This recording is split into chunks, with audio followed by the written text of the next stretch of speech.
अभी तो question 1, question 2, 3, 4 ये सब हमने कर लिया है. We have done it.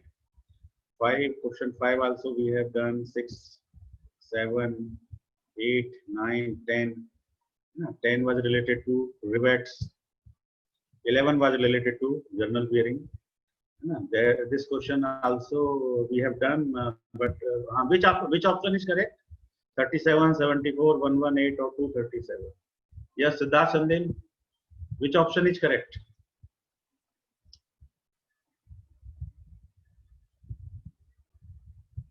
सुन पा रहे हैं सिद्धार्थ संदेल? मैंने भी आपका चैट विंडो देखा, जरा सा दोबारा से देख लेता हूँ चैट विंडो. सर आगे से सर सॉल्व नहीं किया था, पूरा कंसेप्ट समझ आ गया था उसका. Okay, very good. चलिए, आपको कंसेप्ट समझ में आ गया है, नो प्रॉब्लम. तो आप इसको आज करिएगा और आज आपका जो भी आंसर आए फिर वो मुझे व्हाट्सएप करिएगा, ठीक है? और अभी मैं क्वेश्चन नंबर 12 से स्टार्ट करता हूँ, ठीक है? और जो भी सभी लोग करें मुझे व्हाट्सएप कर दीजिएगा जरूर, है ना? तो क्वेश्चन 12, अब क्वेश्चन 12 को देखिए और पढ़ने के बाद बताइएगा कि ये किस टॉपिक से रिलेटेड है ना? ये क्वेश्चन किस टॉपिक से रिलेटेड है ये भी बताइएगा.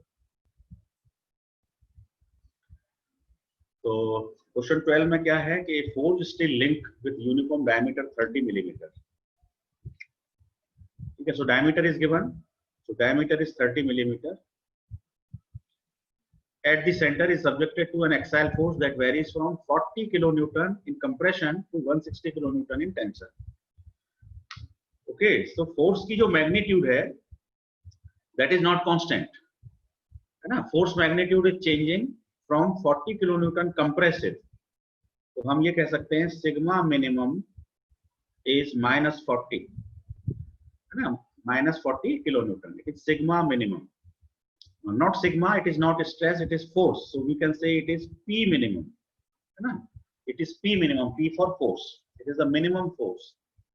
And 160 kilonewton is the maximum force. So we can say it is P maximum and it is plus 160, because it is in tension. तो अब देखो, इस बात को सुनकर ये समझ में आ रहा है कि ये फ्लक्चुएटिंग लोडिंग का क्वेश्चन है. इसका है फ्लक्चुएटिंग लोड्स, फ्लक्चुएटिंग लोडिंग का क्वेश्चन है. Because when the force magnitude changes its magnitude and direction, then it is a fluctuating loading case, है ना? The tensile strength SU, yield strength SY, corrected endurance SC of the steel material are 600, 420, 240. ये values दे रखी है material की, है ना? SUT आपकी, SU या SUT बात एक ही है. So it is given 600, SYT is given 420, endurance limit is given 240. Endurance limit. The factor of safety against fatigue endurance as per the Soderberg criteria. ठीक है, तो फ्लक्चुएटिंग लोडिंग में कई सारे क्राइटेरिया यूज होते हैं. सोडरबर्ग यूज होता है, गुडमैन यूज होता है, गर्बर थ्योरी यूज होती है, एसन डायग्राम यूज होता है ना? काफी सारे क्राइटेरिया यूज होते हैं. तो अभी हम इसको सोडरबर्ग क्राइटेरिया से यूज करने वाले हैं, ठीक है? तो सोडरबर्ग क्राइटेरिया हमें क्या कहता है? सोडरबर्ग क्राइटेरिया ये कहता है कि जब किसी कंपोनेंट पर फ्लक्चुएटिंग लोड्स आते हैं, ठीक है, फ्लक्चुएटिंग लोड आते हैं तो एक तरह से उसकी जो ग्राफ होती है वो कुछ इस तरह से होती है ग्राफ, है ना? कुछ साइन कर्व के हिसाब से आप ग्राफ मान सकते हैं. इस तरह से फ्लक्चुएटिंग लोड आते हैं, ठीक है? अब यहां से मैं एक लाइन ड्रॉ कर दूं तो ये मीन स्ट्रेस को रिप्रेजेंट करती है. ये लाइन किसको रिप्रेजेंट करती है? मीन स्ट्रेस को रिप्रेजेंट करती है. ये वाला पॉइंट सिग्मा मिनिमम को रिप्रेजेंट करता है, जब मैं स्ट्रेस की बात कर रहा हूँ. और ये वाला पॉइंट रिप्रेजेंट करता है सिग्मा मैक्सिमम को, और ये पॉइंट रिप्रेजेंट करता है सिग्मा मिनिमम को, सिग्मा मीन को.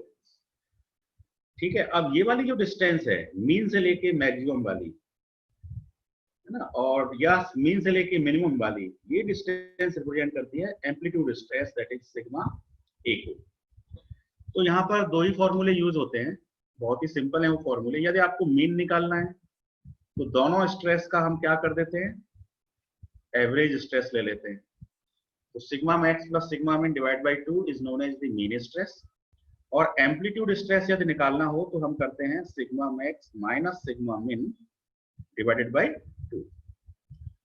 This is the mean stress, this is the amplitude stress. Soderberg criteria ये कहता है कि यदि आप एक एक्सिस पर सिग्मा मीन लेते हैं, दूसरे एक्सिस पे आप सिग्मा ए लेते हैं, ठीक है, तो सिग्मा मीन के केस में मटेरियल कब फेल होता है?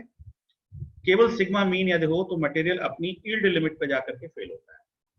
तो this is the failure point when only sigma M is acting, only sigma M is acting, sigma A is 0 in that case, ठीक है। और सिग्मा ए के केस में क्राइटेरिया क्या है कि एम्पलीट्यूड स्ट्रेस के केस में कोई कंपोनेंट कब फेल होता है? जब उसकी एंड्योरेंस लिमिट आ जाती है।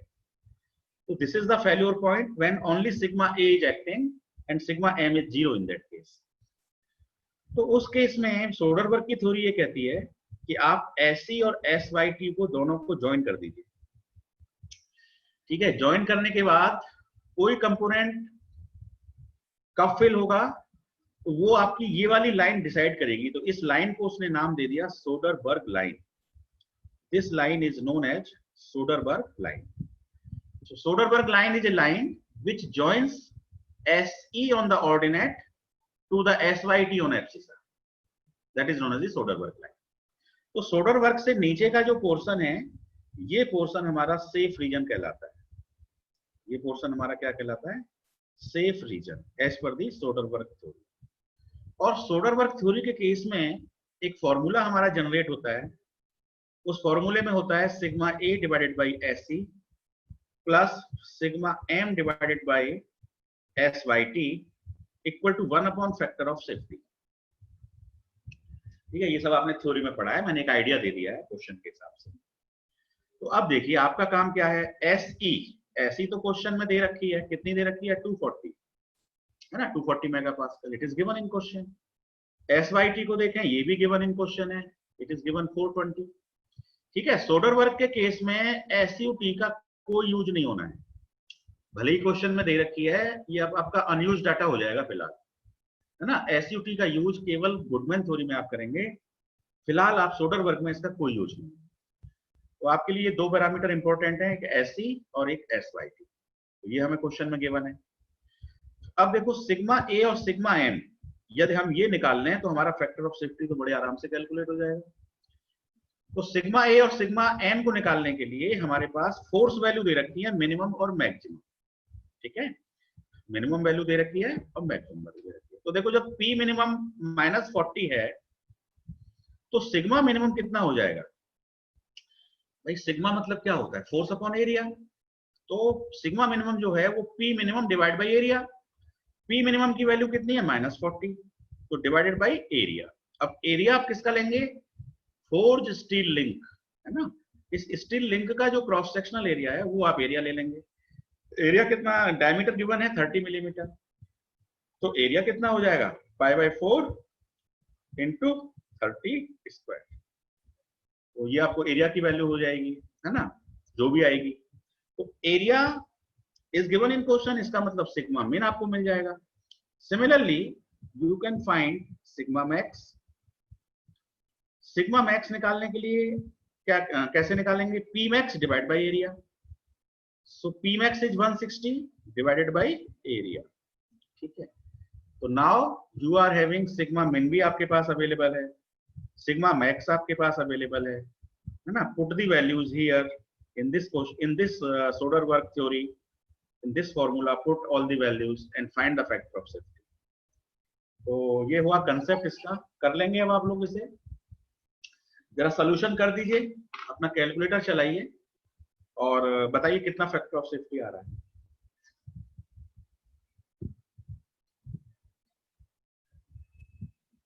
हाँ जी, सुन पा रहे हैं मुझे? जरा रिस्पॉन्स दीजिए। Are you able to listen? Yes sir. हाँ, तो बस जरा वैल्यूज पुट करिए सिद्धार्थ, है ना। Thanks for answer. और इसकी वैल्यू बताइए कि एफ फैक्टर ऑफ सेफ्टी की वैल्यू क्या आएगी, है ना। तो ये बताना है सर, तो जरा इसको सॉल्व कर दीजिए। तो देखो सिग्मा मिनिमम आपके पास है ना, सिग्मा मैक्स आपके पास है, दोनों चीजें आपके पास हैं। तो आप सबसे पहले तो सिग्मा एम निकाल लीजिए। सिग्मा m क्या होता है, दोनों को जोड़ के आधा कर दीजिए, हाफ कर दीजिए, तो 160 और -40 120 हो गया, 120 का हाफ हो गया 60, 60 बाई a आपका मीन आ गया, मीन स्ट्रेस आपका आ गया 60 बाई a। सिमिलरली आप दूसरा वाला स्ट्रेस निकाल लो, सिग्मा a, उसमें क्या करते हैं, माइनस करके हाफ कर देते हैं, तो 160 में से -40 माइनस करेंगे तो 160 minus -40, so it is 160 plus 40, so it is 100, 100 divided by a, 100 divided by a, ये आपका a आ गया। अब आप वैल्यूज पुट कर दीजिए यहाँ पे, तो सिग्मा a की वैल्यू कितनी आई है, 100 बाई a है ना, 100 बाई a। अब SC की वैल्यू कितनी है, SC की वैल्यू क्वेश्चन में दे रखी है, how much, SC is given 240 megapascal, तो ये हो जाएगा 100 बाई 240 है ना, this will be 100 by 240। Area को साथ चलेंगे, एरिया केवल लास्ट में पुट कर देंगे है ना, क्योंकि एरिया भी हमें नोन है। अब आपका दूसरा वाला केस निकाल सकते हैं,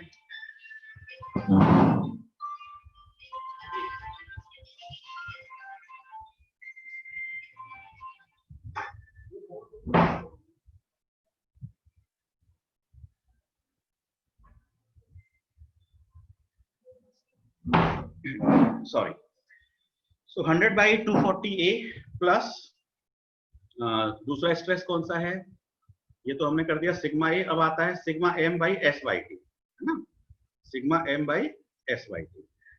तो sigma m by s by t, sigma m हमारा है 60 डिवाइडेड बाई a और s बाई t हमें क्वेश्चन में दे रखी है 420, इट इज गिवन 420, तो 60 divided by 420 a equal to 1 by factor of safety.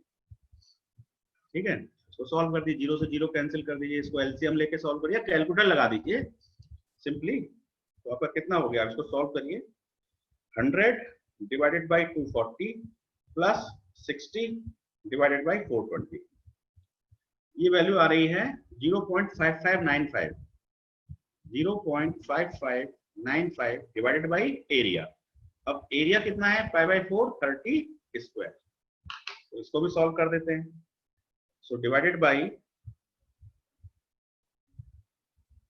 Area हो गया 225 पाई है ना, काट पीट के आ जाएगा, तो इसको सॉल्व करने के बाद हमारी ये वैल्यू आ गई।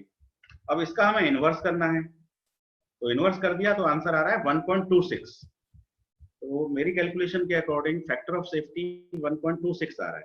आप लोग चेक करें, आपका भी यही आ रहा है, बताइए, factor of safety is coming 1.26। Option देखिए, पहला ही ऑप्शन 1.26 है ना, so option A is correct, option A is final law.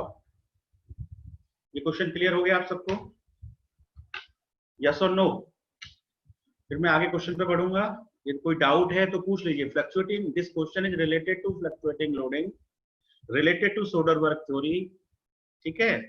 I have given some idea of the fluctuating stresses, what is mean stress, what is amplitude stress, what is Soderberg line, what is the safe region under the Soderberg theory, है ना। similar concept you can do for the Goodman theory। उस Goodman theory में केवल क्या changes आएगा, इस SYT की जगह पर SUT को हम रेफरेंस पॉइंट ले लेंगे, और SE को जब हम SUT से ज्वाइन करेंगे तो हमारा सेफ रीजन थोड़ा सा क्या होगा, इंक्रीज हो जाएगा as per the Goodman theory।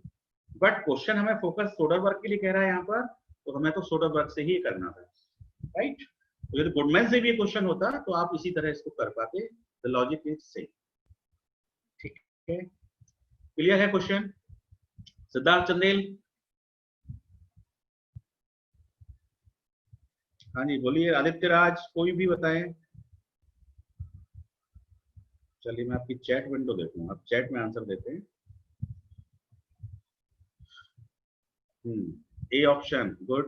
Prayas Sharma 1.26, very good. Prayas has done ना, thanks। चलिए तो मैं अब अगले क्वेश्चन पे चल रहा हूँ, और मैं इसकी सारी इंक खत्म कर देता हूँ। Chat window I have closed। So now we are moving to question number 13। So common data is given for the question 13 and 14, ठीक है। A 20 degree 20 degree full depth involute spur pinion, कौन से topic का question है? Related to gear, है ना?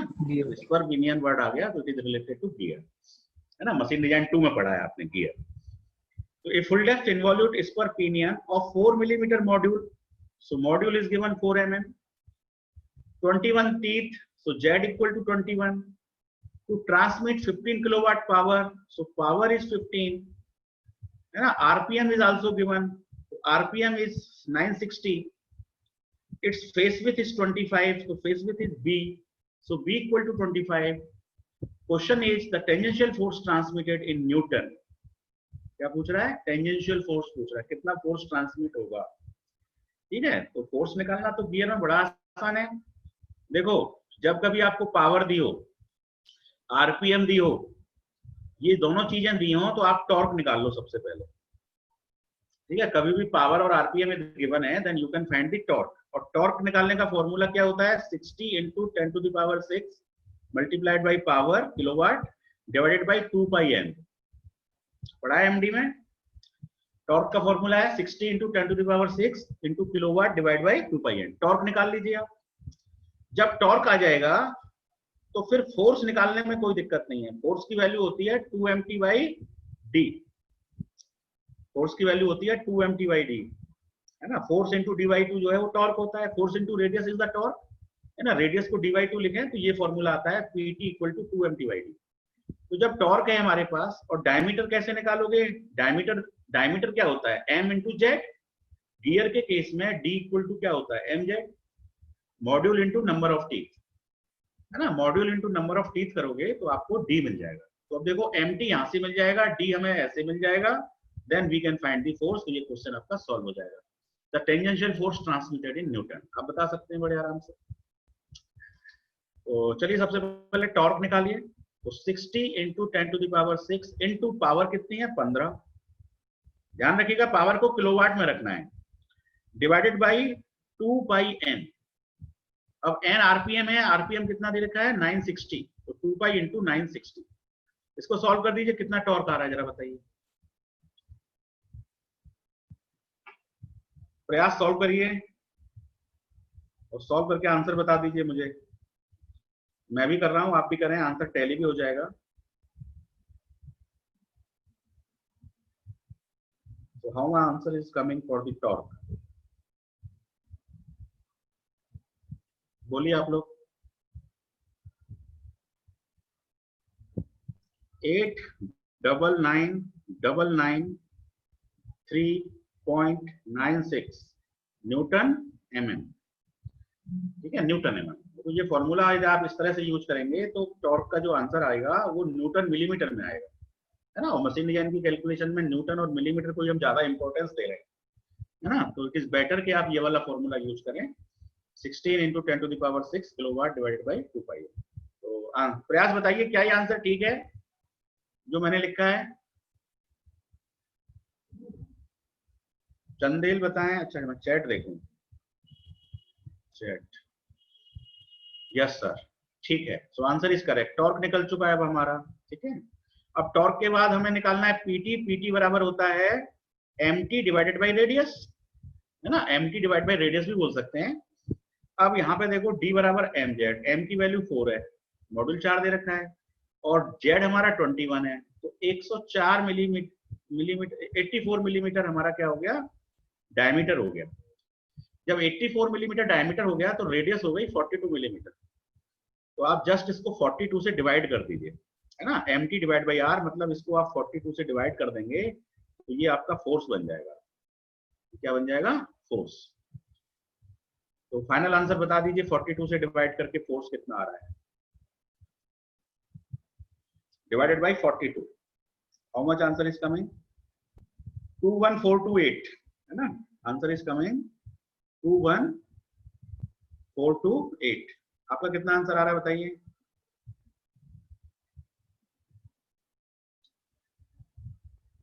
Sir option A आ रहा है। कितना आ रहा है? ए ऑप्शन आ रहा है सर। ए ऑप्शन आ रहा है ना? Very good. तो आपने 3552 इज योर आंसर। तो option A is lock.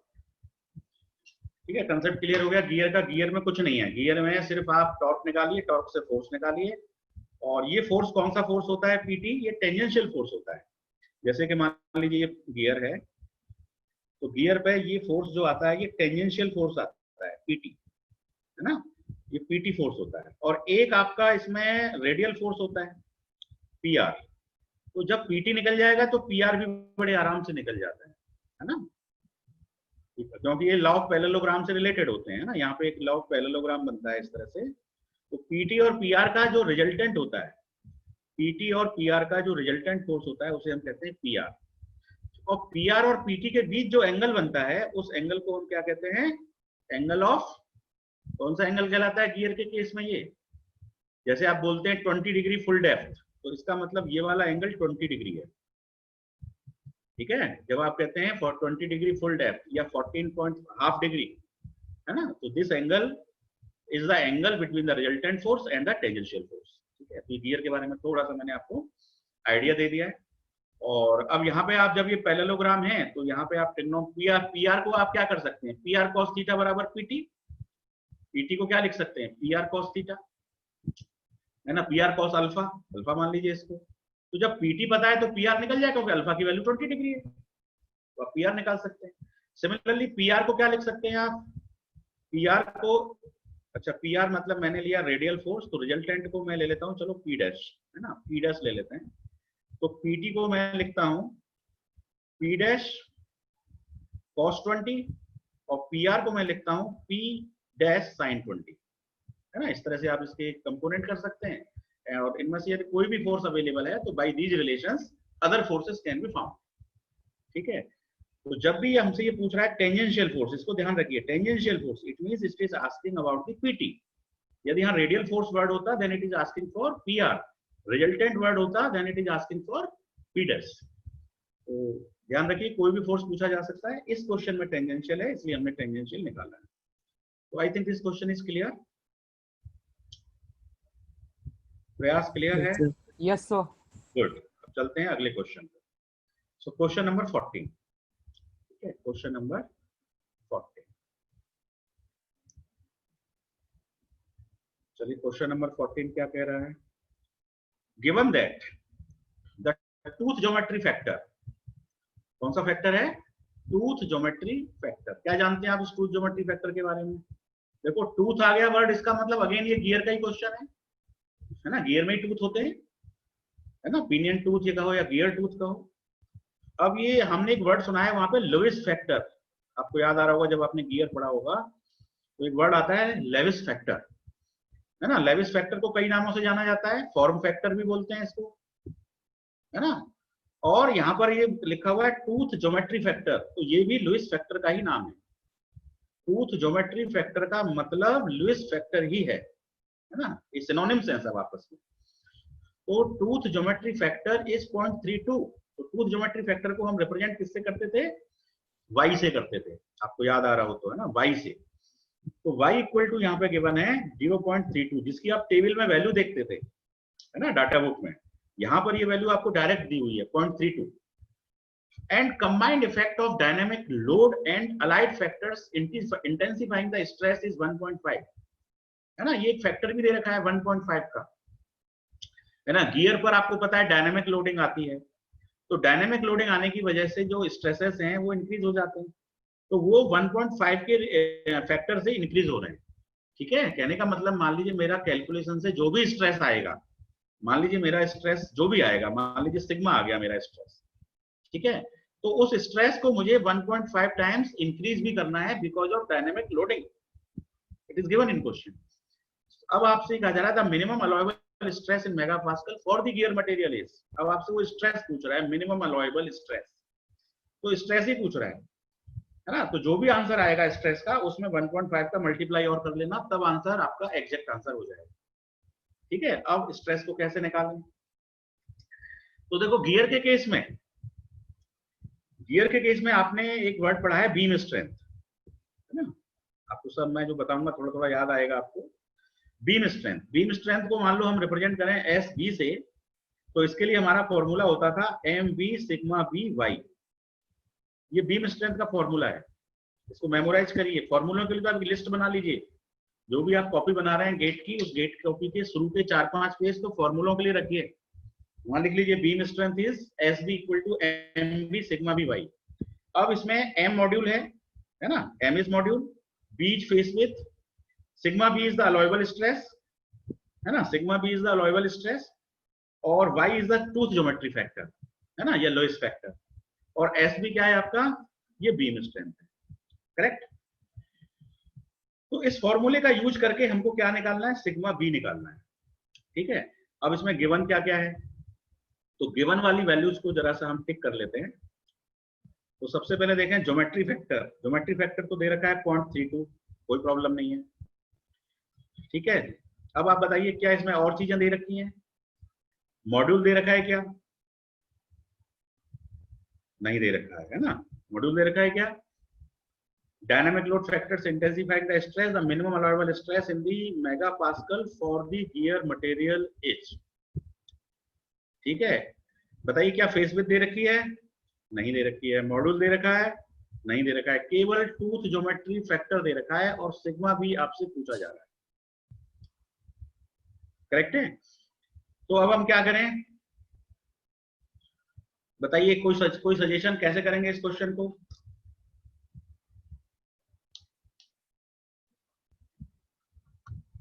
Anyone?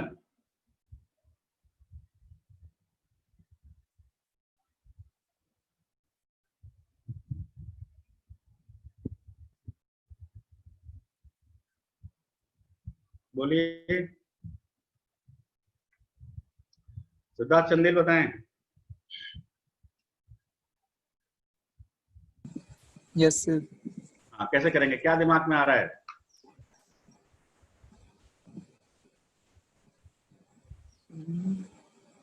Question 13 से इसका कुछ रिलेशन है? यस।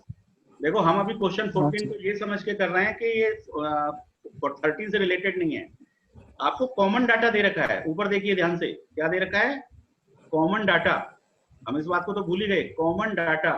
तो ये क्वेश्चन 13 से भी रिलेटेड है, क्वेश्चन 14 से भी रिलेटेड है। तो जब हम क्वेश्चन 14 को कर रहे हैं तो हम ये कॉमन डाटा का यूज करेंगे ना। तो मॉड्यूल कितना दे रखा है, 4 mm। तो मॉड्यूल आल्सो गिवन। अभी हम कह रहे थे कि मॉड्यूल गिवन नहीं है, लेकिन मॉड्यूल तो गिवन है क्योंकि ये कॉमन डाटा है 13 और 14 के लिए। तो मॉड्यूल गिवन है।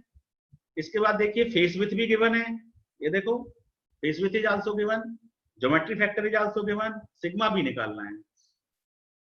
ठीक है।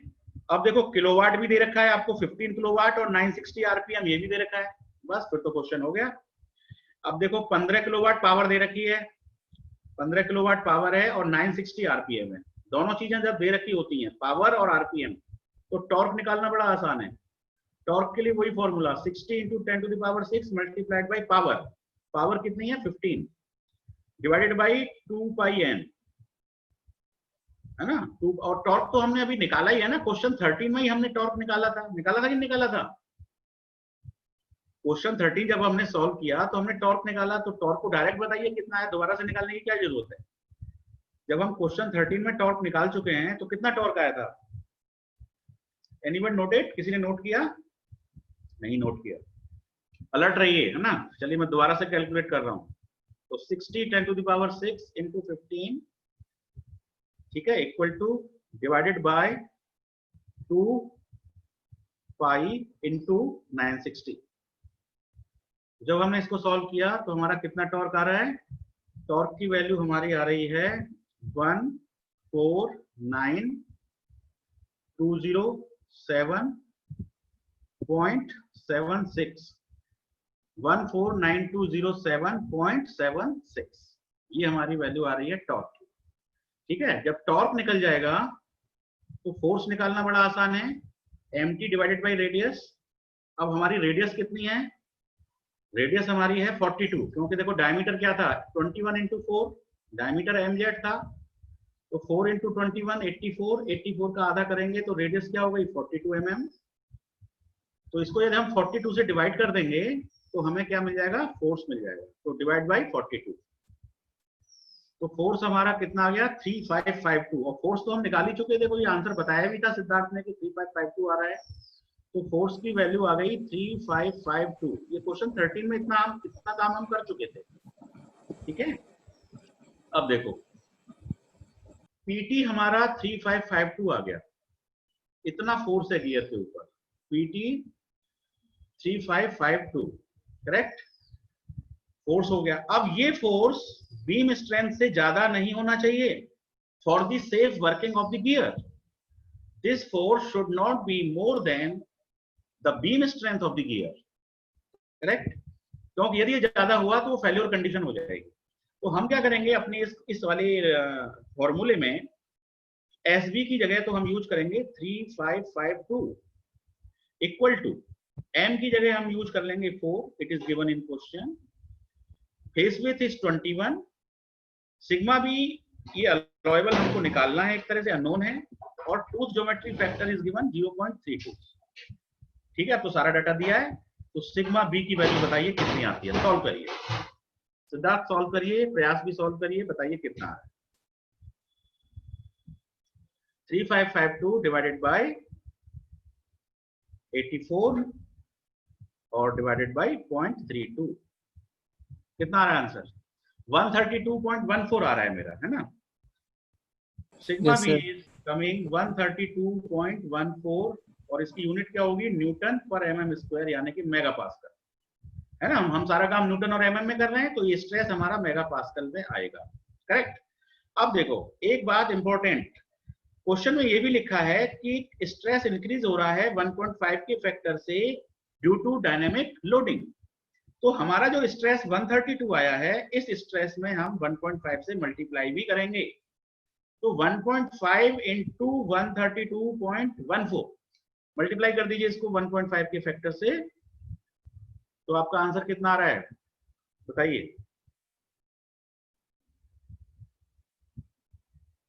How much answer you are getting?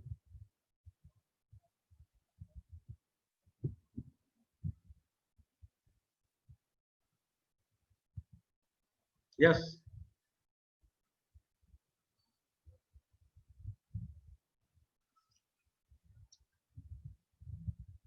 Chat window देखें आपकी, चलिए क्या कह रहे हैं आप लोग, देखते हैं। 198.21 कितना आंसर आ रहा है? 198.2। अब ऑप्शन में देखिए क्या 198.21 है?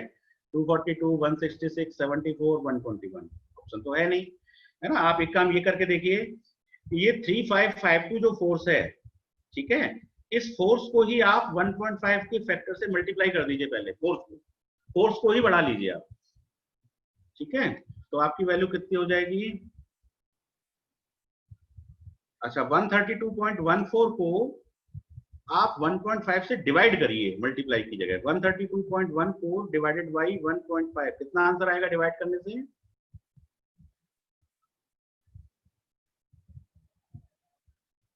बोलिए।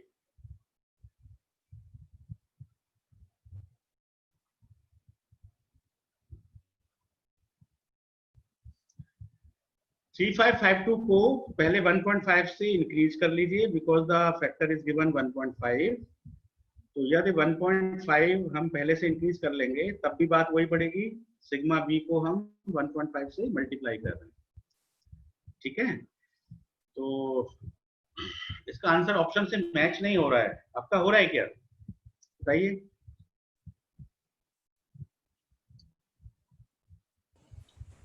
क्या कह रहे हैं? 3552 एंड 1.5 इज 5328, ठीक है, वो तो 88 आंसर, है ना। कुछ कैलकुलेशन मिस्टेक हम लोग कर रहे हैं या तो, है ना। चलिए मैं जरा सा इंक हटाता हूं इसकी, डिलीट ऑल इंक, है ना। इस क्वेश्चन को जरा सा रिपीट करेंगे आप, है ना, इसको रिपीट करेंगे आप, जो है कौन से क्वेश्चन को? 13 को नहीं रिपीट करेंगे, 14 को रिपीट करेंगे, है ना। You will repeat question 14। Question 14 को रिपीट जब करेंगे,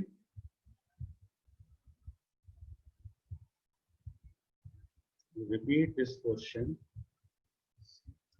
ठीक है। Given that the tooth geometry factor, concept मैंने दे दिया आपको, combined effect of dynamic loading, factor intensifying stress 1.5, minimum allowable stress. देखो कंसेप्ट यही रहेगा जो मैंने कहा है, है ना, कहीं पर हम कैलकुलेशन में ही कोई मिस्टेक कर रहे हैं तो इसको जरा आप रिपीट करिएगा और इनमें से कोई ना कोई ऑप्शन आपका जरूर मैच करेगा, ठीक है। तो इसको अभी यहीं छोड़ते हैं, you repeat it, I will also repeat it, then I will let you. इस क्वेश्चन पे हम नेक्स्ट क्लास में बात करेंगे, क्वेश्चन 14 पे दोबारा, ठीक है। चलिए क्वेश्चन 14 पे बढ़ते हैं आगे। Question 14, a general bearing has a shaft diameter of 40 millimetre. So this question related to sliding contact bearing. D equal to 40 millimeter given. Length is 40 millimeter also given. So when L and D are equal, when L and D are equal, then it is known as which type of bearing? It is known as square bearing. It is known as square bearing. Okay.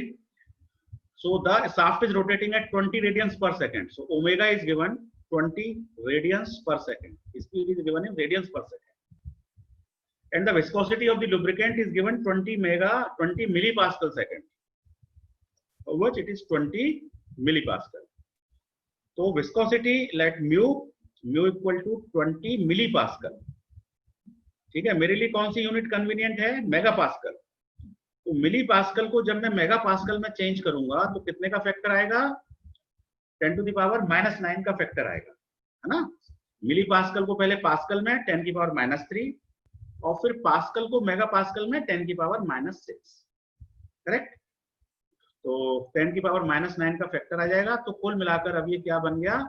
Mega pascal second, ठीक है। Mega pascal second बनाने से अब आपके force वगैरह Newton में हो गए, डायमेंशंस मिलीमीटर्स में, है ना, कोई दिक्कत नहीं आनी है। तो mu is also given, the clearance is given, है ना। क्लियरेंस कितना गिवन है? 0.20। तो अब बताइए इस क्लियरेंस को आप कौन सा क्लियरेंस मानेंगे? डायमीट्रल क्लियरेंस या रेडियल क्लियरेंस? एनीवन? इस क्लियरेंस को, इसने तो वर्ड यूज किया है केवल क्लियरेंस, है ना। So it is a diametral clearance और it is a radial clearance, है ना। इफ मेंशन नहीं है तो आप उसको डायमीट्रल क्लियरेंस ही मानिए, है ना। So it is diametral clearance, है ना। It is diametral clearance, diametral clearance. I think it is clear.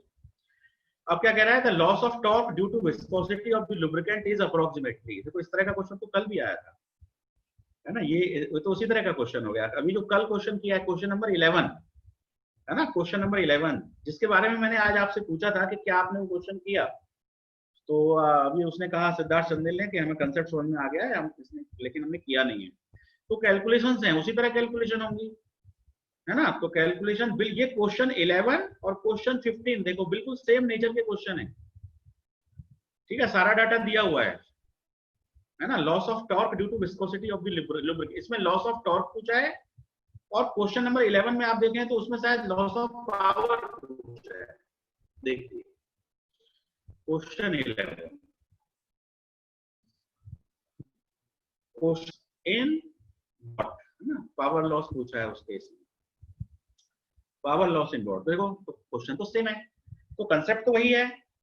Concept क्या है? सबसे पहले आपको लगाना है न्यूटन्स लॉ ऑफ विस्कोसिटी लगाना है, ठीक है। तो न्यूटन्स लॉ ऑफ विस्कोसिटी, हाँ बोलिए। 11 वाले का आंसर 37 है ना सर? 11 वाले का आंसर जो है 37 आया आपका? Yes sir. हाँ तो 37 ही है बिल्कुल, और चेक कर लेंगे कल, है ना। Okay sir. मैं ऐसा करूंगा, इसके आंसर्स आपको ना टोटल एक टेबल भेज दूंगा आपको, है ना। Okay, sir. 11 का A, 12th का B, ऐसे करके एक लिस्ट भेज दूंगा, तो so that you will be able to check the answer of your own, yes ठीक है। सर। आधी भेज दूंगा मैं इस लिस्ट को आपको, तो उसमें आप चेक कर लीजिएगा, आंसर जो है 37 ही होगा, है ना। Okay sir. तो कंसेप्ट सेम है। स्लाइडिंग कॉन्टैक्ट बियरिंग के 11th क्वेश्चन में हमने क्या किया था? देखो सबसे पहले हमने लगाया था tau equal to mu du by D Y, लगाया था tau equal to mu du by D Y.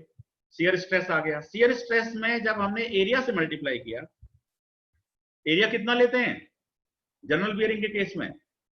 बताइए। एरिया लेते हैं प्रोजेक्टेड एरिया डीएल। तो जब शियर स्ट्रेस को आप प्रोजेक्टेड एरिया से मल्टीप्लाई करेंगे, देन यू विल गेट कौन सा स्ट्रेस में क्या मिल जाएगा? फोर्स मिल जाएगा आपको। और ये फोर्स कौन सा फोर्स कहलाएगा? ये फोर्स कहलाएगा फ्रिक्शनल फोर्स। क्या कहलाएगा? ये फ्रिक्शनल फोर्स कहलाएगा। फ्रिक्शनल फोर्स क्यों कहलाएगा? बिकॉज विस्कोसिटी की वजह से जनरेट हो रहा है, है ना, न्यूटन्स लॉ ऑफ विस्कोसिटी से शियर स्ट्रेस आ रहा है, शियर स्ट्रेस को एरिया से मल्टीप्लाई कर रहे हो तो आपको फ्रिक्शनल फोर्स मिल रहा है। अब इस फ्रिक्शनल फोर्स को जब आप रेडियस से मल्टीप्लाई करोगे तो आपको क्या मिल जाएगा, फ्रिक्शनल टॉर्क मिल जाएगा, फ्रिक्शनल टॉर्क। ठीक है, तो अभी जो क्वेश्चन नंबर 15 है उसमें तो टॉर्क ही पूछा है ना, तो बस हमारा यहीं पे एंड हो जाएगा question. Question number 15 will and here. लेकिन जो क्वेश्चन 11 है उसमें पावर पूछी है, तो हमारा क्वेश्चन थोड़ा सा और आगे चलेगा, फिर हम निकालेंगे फ्रिक्शनल पावर लॉस। तो फ्रिक्शनल टॉर्क से हम निकालेंगे फ्रिक्शनल पावर लॉस। तो दिस इज द प्रोसेस, जो प्रोसेस क्वेश्चन 11 का है बिल्कुल हूबहू वही प्रोसीजर क्वेश्चन 15 का भी है। तो मैं क्वेश्चन 15 को अब आपके लिए ही छोड़ता हूँ, कर लेंगे आप लोग, जवाब दे दिया करिए यस या नो। Yes sir. गुड। तो अब क्वेश्चन 16 बिल्कुल 15 की तरह ही निकल के आया है, देखो रिपीट हुआ है इसी तरह का सेम लॉजिक। अब हम आ रहे हैं क्वेश्चन 16 की तरफ। ठीक है, we are moving to question number 16। तो क्वेश्चन 16 है, एक clutch has outer and inner diameter 100 mm। अब ये क्लच का क्वेश्चन, ये थोड़ा न्यू है अभी आपके लिए, है ना। क्लच आपने मशीन विज्ञान के हमारे सिलेबस में दो पार्ट नहीं थे, एक तो ब्रेक और क्लच।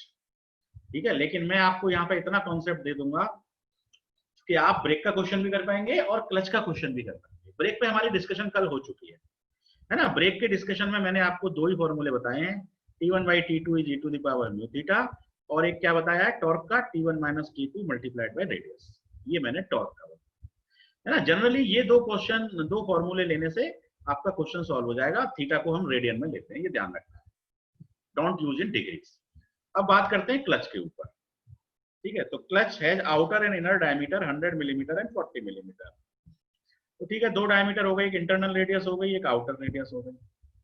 इंटरनल रेडियस 40 है, इंटरनल डायमीटर 40 है, तो अंदर वाला 40 है और बाहर वाला डायमीटर कितना है, 100 है। 105 ये 45। सो मैं यहां लिख सकता हूं, देखो क्लच के केस में एक फॉर्मूला लिख रहा हूं जो बहुत ही इंपॉर्टेंट होता है। तो क्लच के केस में जनरली जो पूछा जाता है वो टॉर्क पूछा जाता है, फ्रिक्शनल टॉर्क, है ना। जनरली जो पूछा जाता है वो क्या पूछा जाता है, फ्रिक्शनल टॉर्क। तो टॉर्क को निकालने का जो फॉर्मूला है वो आप ये मान लीजिए, इसमें दो थ्योरी चलती हैं, एक तो यूनिफॉर्म प्रेशर थ्योरी चलती है और एक यूनिफॉर्म वियर थ्योरी चलती है। ये भी आपने पढ़ रखा है ना, ये हम लोग उसमें भी करते थे जब हम पावर स्क्रू पढ़ते थे, तो वहां पे भी ये दो थ्योरी आती हैं, और जब आप डॉम पढ़ते हैं डायनामिक्स ऑफ मशीन वहां पर भी ये कंसेप्ट आता है। तो बस आप यहाँ पे ये दो फॉर्मूले याद रखिए कि एक तो यूनिफॉर्म प्रेशर थ्योरी का फॉर्मूला है, ठीक है। तो यूनिफॉर्म प्रेशर की थ्योरी के केस में फॉर्मूला होता है 2/3, उसके बाद आता है म्यू डब्ल्यू, और ब्रैकेट में आता है R1 cube minus R2 cube divided by R1 square minus R2 square. ये एक फॉर्मूला है, ठीक है। अब इसमें म्यू क्या है, कोफिशिएंट ऑफ फ्रिक्शन है। तो क्लच के केस में फ्रिक्शन लाइनर मटेरियल होता है ना, तो उस लाइनर का जो भी कोफिशिएंट ऑफ फ्रिक्शन होगा बिटवीन द मटेरियल्स, तो वो ये म्यू है। म्यू जनरली क्वेश्चन में गिवन होता है, तो अभी आप क्वेश्चन पढ़ के देख लें। एक clutch has outer and inner diameters 100 mm। तो ये आउटर डायमीटर है मतलब D1, ये इनर डायमीटर है मतलब D2। तो अब हमें क्वेश्चन में R1 की रिक्वायरमेंट है, सो D1 is 100, so R1 is 100/2, so it is 50 mm। so R1 is 50, similarly R2 is 40/2, so it is 20 mm। ठीक है, so R1 and R2 are given, assuming a uniform pressure of 2 megapascal। अब ये uniform pressure word आ गया तो uniform pressure theory लगानी है। यदि यूनिफॉर्म वियर वर्ड आ जाए तो आपको यूनिफॉर्म वियर थ्योरी लगानी है, ठीक है। यूनिफॉर्म वियर थ्योरी का फॉर्मूला डिफरेंट है, ये फॉर्मूला प्रेशर का है ना। उस केस में म्यू W/4 एक वर्ड आ जाता है, म्यू WR, है ना, 2/3 म्यू WR, और R जो होता है वो एवरेज रेडियस लेते हैं। उसके एवरेज रेडियस कैसे लेंगे, R1 + R2 डिवाइडेड बाई 2। ठीक है, तो अभी तो ये क्वेश्चन किसका है, यूनिफॉर्म प्रेशर का है। As per the uniform pressure theory the torque developed is this much. तो अब इसमें देखो यूनिफॉर्म प्रेशर की वैल्यू दे रखी है आपको, है ना, प्रेशर इज गिवन, तो प्रेशर इज 2 megapascal, करेक्ट। अब देखो प्रेशर क्या होता है, force upon area. Force upon area, और फोर्स कितना होता है W, और एरिया कितना होता है। अब एरिया जो है वो कॉन्टेक्ट सरफेस पे का ही तो एरिया लेंगे आप, तो देखो ये वाला एरिया लिया जाता है। R1 और R2 के बीच में ये जो एरिया है, ये एरिया कॉन्टेक्ट एरिया है, इसी पे यूनिफॉर्म प्रेशर डेवलप होता है। तो R1 और R2 के बीच में ये जो एरिया है यही हमारा एरिया। तो इस एरिया को कैसे निकालोगे आप, पाई है ना, pi into R1 square minus R2 square. Circle का एरिया क्या होता है, पाई R1 स्क्वायर। तो बाहर वाले सर्किल का हो जाएगा पाई R1 स्क्वायर, अंदर वाले सर्किल का हो जाएगा पाई R2 स्क्वायर, दोनों को माइनस किया तो फाइनल एरिया हो गया पाई R1 square minus R2 square. ये हमारा क्लच के केस में आप यूज करेंगे प्रेशर और लोड के बीच में रिलेशन, प्रेशर और लोड के बीच में रिलेशन। तो अब यहाँ पे लोड तो दिया नहीं है, प्रेशर दिया हुआ है डायरेक्ट, है ना। तो आप ऐसा भी कर सकते हैं कि देखिए W, ध्यान से देखना, W divided by R1 square minus R2 square, इसको देखिए, यही तो प्रेशर है।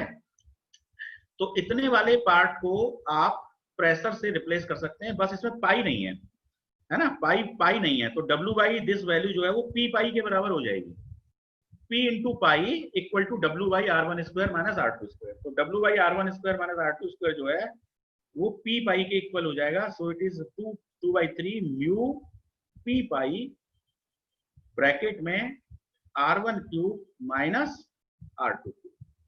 ये हो गया हमारे टॉर्क का फॉर्मूला। थोड़ा हमने मॉडिफाइड कर लिया है in the form of pressure, है ना। कभी कभी लोड दिया होता है तो लोड वाला फॉर्मूला यूज कर लीजिए, अदरवाइज ये मॉडिफाइड वाला यूज कर लीजिए। सो 2/3 म्यू P पाई, P क्या है, pressure, R1 outer radius, R2 inner radius. अब बताइए क्वेश्चन में ऐसी क्या चीज है जो आपको ना गिवन हो। म्यू क्वेश्चन में गिवन है आपको, तो कितना गिवन है म्यू क्वेश्चन में बताइए। म्यू की वैल्यू गिवन है 0.4, है ना, म्यू की वैल्यू गिवन है 0.4। तो बस जस्ट अब आपको वैल्यूज पुट करनी है ना, आपको क्या करनी है, वैल्यूज पुट करनी है। तो वैल्यूज पुट कर दीजिए, बहुत आसान हो गया क्वेश्चन, है ना। तो अब इसको आप कर भी सकते हैं, मैं यहाँ पे छोड़ भी सकता हूँ, है ना, जस्ट एक वैल्यू पुट करके दिखा देता हूँ आपको। तो मैं लिख सकता हूँ mt इक्वल टू 2/3 म्यू की वैल्यू 0.4, प्रेशर की वैल्यू 2 मेगापास्कल, पाई 3.14 होता ही है, R1 हमने निकाल लिया है 50 क्यूब, है ना, R1 ये 50 क्यूब है, और R2 जो है वो 20 है। सो it is 50 power 3 minus 20 power 3।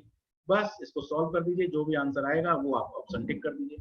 तो जरा मल्टीप्लाई करके बताइए क्या आंसर आ रहा है, प्रयास गुणा कर दीजिए, कितना आ रहा है answer, 50 power 3 minus 20 power 3 equal two into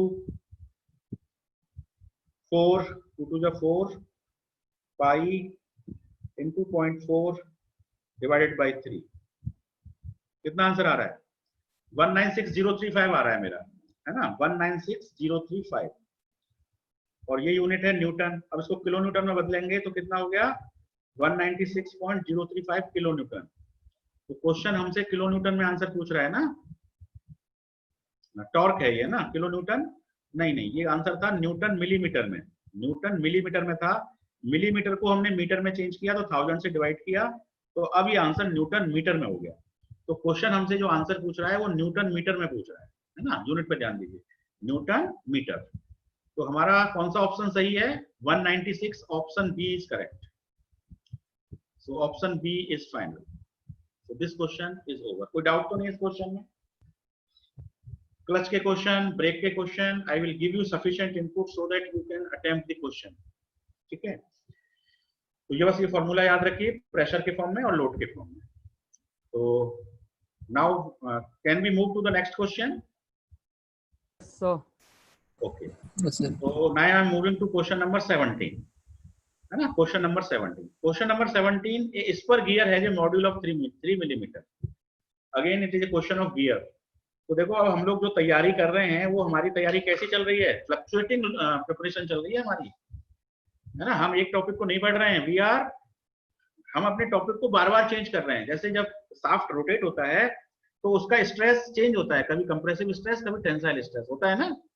तो सिमिलरली आपकी प्रिपरेशन में आपकी फ्लक्चुएटिंग प्रिपरेशन चल रही है, कभी गियर, कभी क्लच, कभी ब्रेक, कभी स्प्रिंग, कभी कपलिंग, ठीक है। बस इस तरह से हम यदि 50, 60, 70 क्वेश्चन सॉल्व करेंगे तो मशीन डिजाइन की काफी अच्छी प्रिपरेशन आपकी हो जाएगी, और फिर आप कर पाएंगे, कोई भी टेस्ट आप देंगे तो आप स्कोरिंग अच्छी कर पाएंगे।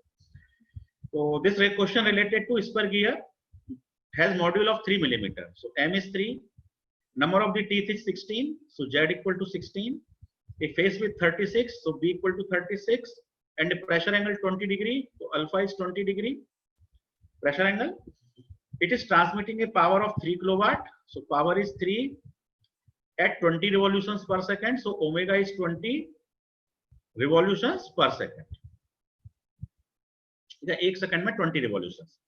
Taking a velocity factor of 1.5 and a form factor of 0.3. तो फॉर्म फैक्टर मतलब वही geometry factor y equal to 0.3 और velocity factor cv is given 1.5 and the stress in the gear tooth is about. Stress निकालना है. क्या निकालना है? Stress calculate करना है.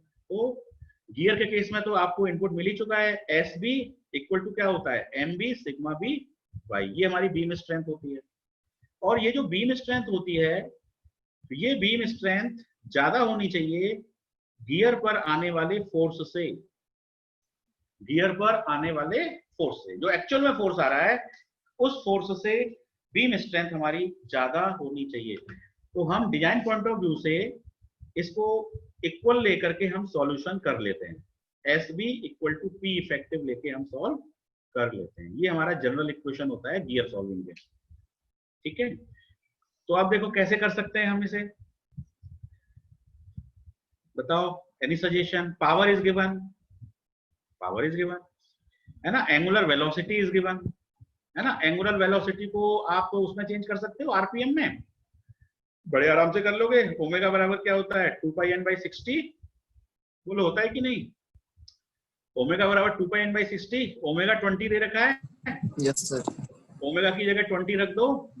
2 पाई n डिवाइडेड बाई 60. तो यहाँ से n की वैल्यू आपकी आ जाएगी. कितनी आ गई n की वैल्यू?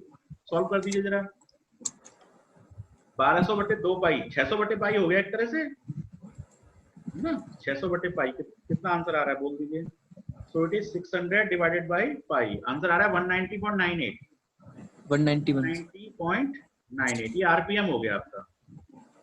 ये क्या हो गया? आरपीएम. ठीक है, अब देखो पावर पता है, आरपीएम पता है. तो पावर और आरपीएम जब पता है तो हम क्या निकाल सकते हैं? टॉर्क निकाल सकते हैं. टॉर्क निकल जाएगा. टॉर्क निकलते ही फिर हम फोर्स निकाल सकते हैं, है ना. फोर्स निकाल सकते हैं. फोर्स क्या होता है? MT by R. MT by R. अब एमटी तो पता है, अब हमें रेडियस चाहिए. अब क्वेश्चन में देखो क्या रेडियस गिवन है, मॉड्यूल गिवन है, टीथ गिवन है. मॉड्यूल और टीथ गिवन है, इसका मतलब डायमीटर निकल जाएगा. 16 3 48. तो डायमीटर आपका हो गया 48 mm. जब डायमीटर 48 हो गया तो रेडियस कितनी हो गई? 24 mm. तो अब आपका फोर्स निकल गया. करेक्ट. पावर ऑफ 3 किलोवाट 20 पर second and taking a velocity factor of 1.5. अब जो भी फोर्स आया उस फोर्स को 1.5 से मल्टीप्लाई कर लो, क्योंकि वेलोसिटी फैक्टर दे रखा है 1.5. तो जो भी फोर्स आया उसको 1.5 से हम क्या कर देंगे? मल्टीप्लाई कर देंगे. तो हमारा P इफेक्टिव आ जाएगा. वो फोर्स हमारा P इफेक्टिव कहलाएगा, इफेक्टिव फोर्स. तो उस P इफेक्टिव को तो हम यहाँ पे लिख लेंगे राइट साइड में. राइट साइड कैलकुलेट हो गई. राइट साइड कैलकुलेट हो गई ना. सारा न्यूमेरिकल के फॉर्म में आ गया. देखो फिर से देख लो. पावर और आरपीएम दे रखा है तो एमटी आ जाएगा. एमटी से पीटी आ जाएगा क्योंकि रेडियस गिवन है. और जब पीटी आ जाएगा तो उसको 1.5 से मल्टीप्लाई करेंगे तो हमारा क्या आ जाएगा? P इफेक्टिव आ जाएगा. तो इस वाले इक्वेशन की राइट हैंड साइड आपको मिल गई. This right hand side you have got. Right hand side मिल गई आपको. और जैसे ही आपको राइट हैंड साइड मिल गई, अब आप लेफ्ट हैंड साइड पे आ जाओ. लेफ्ट हैंड साइड का फॉर्मूला क्या है? M B sigma B Y. अब एम क्या है? मॉड्यूल. मॉड्यूल क्वेश्चन में गिवन है 3 मिलीमीटर. बी क्या है? Face width. Face width question में गिवन है 36 मिलीमीटर. सिग्मा बी स्ट्रेस, ये अननोन है जो क्वेश्चन पूछ रहा है. स्ट्रेस इन द गियर, यही तो हमारा आंसर आएगा. यही तो हमें निकालना है. ये दिस इज अननोन. एक चीज हमारी अननोन है. और उसके बाद में वाई क्या है? Tooth geometry factor. Tooth geometry factor question में गिवन है 0.3. तो सब कुछ तो गिवन है, फिर तो निकल जाएगा. कर लोगे? Yes gear sir. के क्वेश्चन पहले भी करा चुका हूँ इसी फॉर्मूले पे, तो रिपीट करने से क्या फायदा है? कुछ नई चीजें सीखते हैं. प्रोसेस आपको पता लग गई, यू कैन डू इट. और मैं आंसर आपको भेज ही दूंगा कि कौन सा आंसर सही है, तो आप उसको मिला लेना, मैं एक टेबल भेज दूंगा आपको कौन सा आंसर ठीक है। यदि आंसर ना आए और आंसर मैच ना हो तो फिर मैं आप क्लास में बताइएगा, नेक्स्ट क्लास में।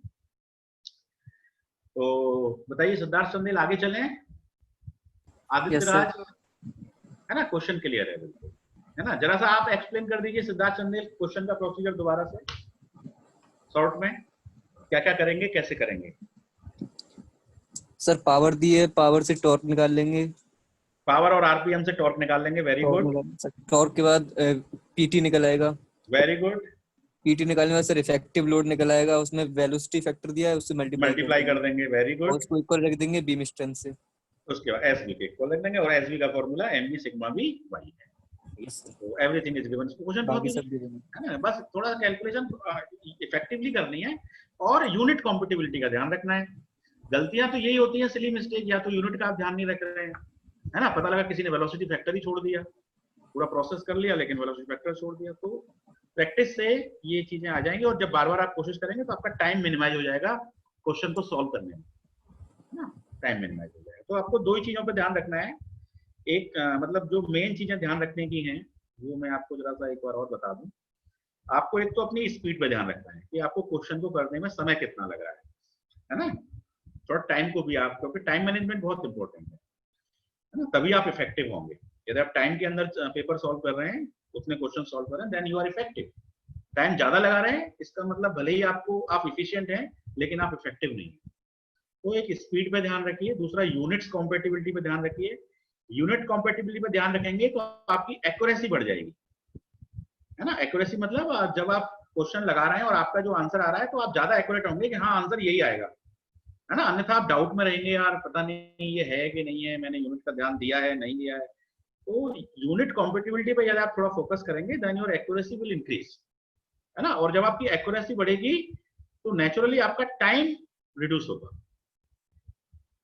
नहीं तो क्या है, दोबारा से फिर आप चेक करेंगे उसे, एग्जाम में भी गलत ऑप्शन मैच हो गया तो आप यू आर श्योर कि आपने सही किया है और आप उसको लगा सकते हैं। यदि चारों में से कोई भी ऑप्शन नहीं मिल रहा है तो फिर आप दोबारा से क्वेश्चन को ट्राई करेंगे तो आपका टाइम वेस्ट करेगा, है ना। तो ये दो तीन बातों में आप थोड़ा ध्यान रखें। So I am now moving to question number 18। ठीक है, क्वेश्चन नंबर 18। चलिए, तो question number 18, 1/2 of a gear having 4 module.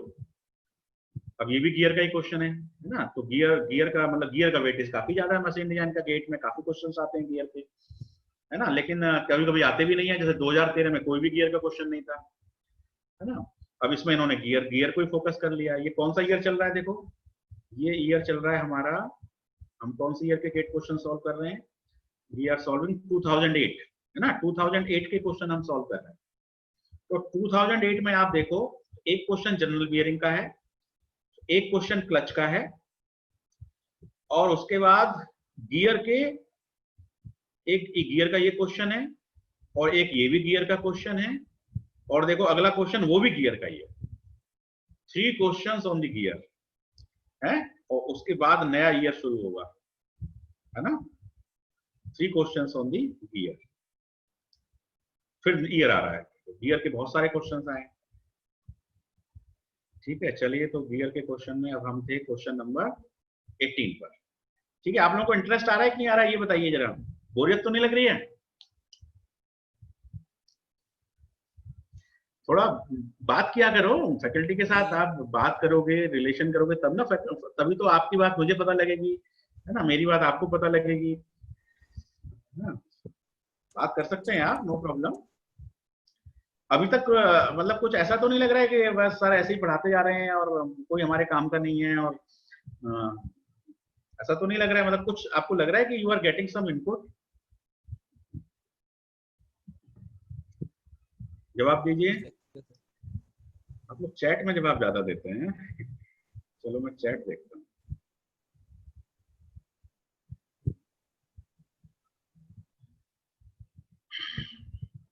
Siddharth Chandel, अभी तक तो कोई जवाब नहीं है आपको किसी का, है ना, पुराने ही जवाब। हाँ जी, सिद्धार्थ चंदेल, प्रयास, आदित्य राज, है ना, सुहांशु बिंदल, प्राची सिंघल, कितने सारे लोगों को तो मैं जानता हूँ। तो आप लोग मुझे थोड़ा रिस्पॉन्स तो दे सकते हैं।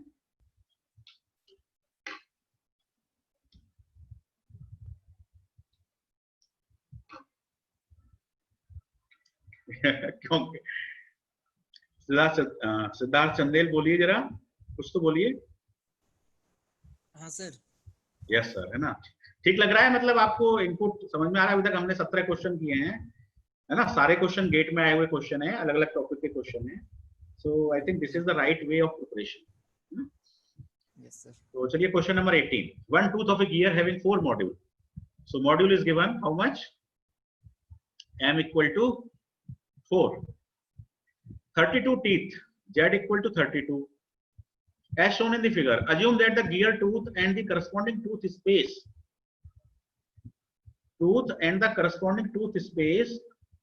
make equal intercept on the pitch circumference. Okay.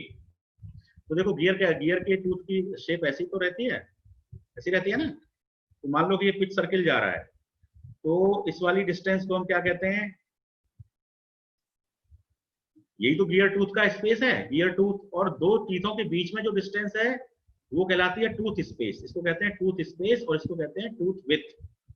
तो ये वाली डिस्टेंस और ये वाली डिस्टेंस इक्वल है, ऐसा क्वेश्चन में लिखा है ना? Gear tooth and corresponding tooth space make equal intercept. अभी देखो वैसे एक्चुअल में देखा जाए तो एग्जैक्टली इक्वल नहीं होते हैं, इन दोनों के बीच में थोड़ा सा क्लियरेंस होता है।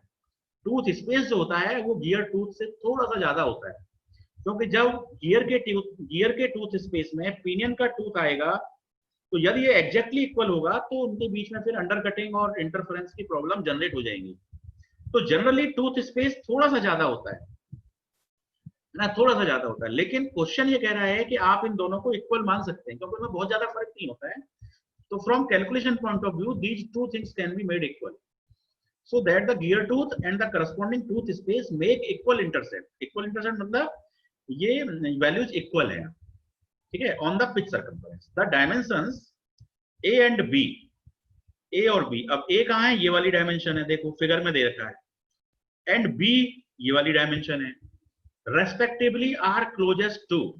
तो आपको a की वैल्यू बतानी है और b की वैल्यू बतानी है। ऑप्शंस दिए हुए हैं 6.08, 4 mm। ये अच्छा क्वेश्चन है ना? It is a good question. तो चलिए इस क्वेश्चन को करते हैं। देखो हमको एक a की वैल्यू बतानी है, तो a की वैल्यू एक तरह से क्या है?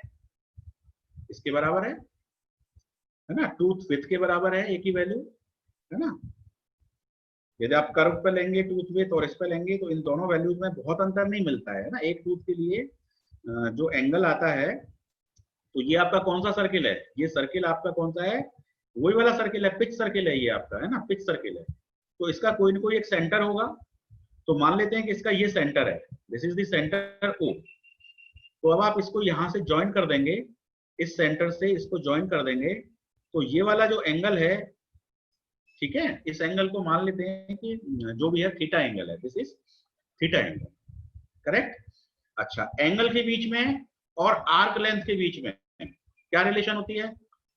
आर्क लेंथ के और एंगल के बीच में रिलेशन होती है L equal to R theta.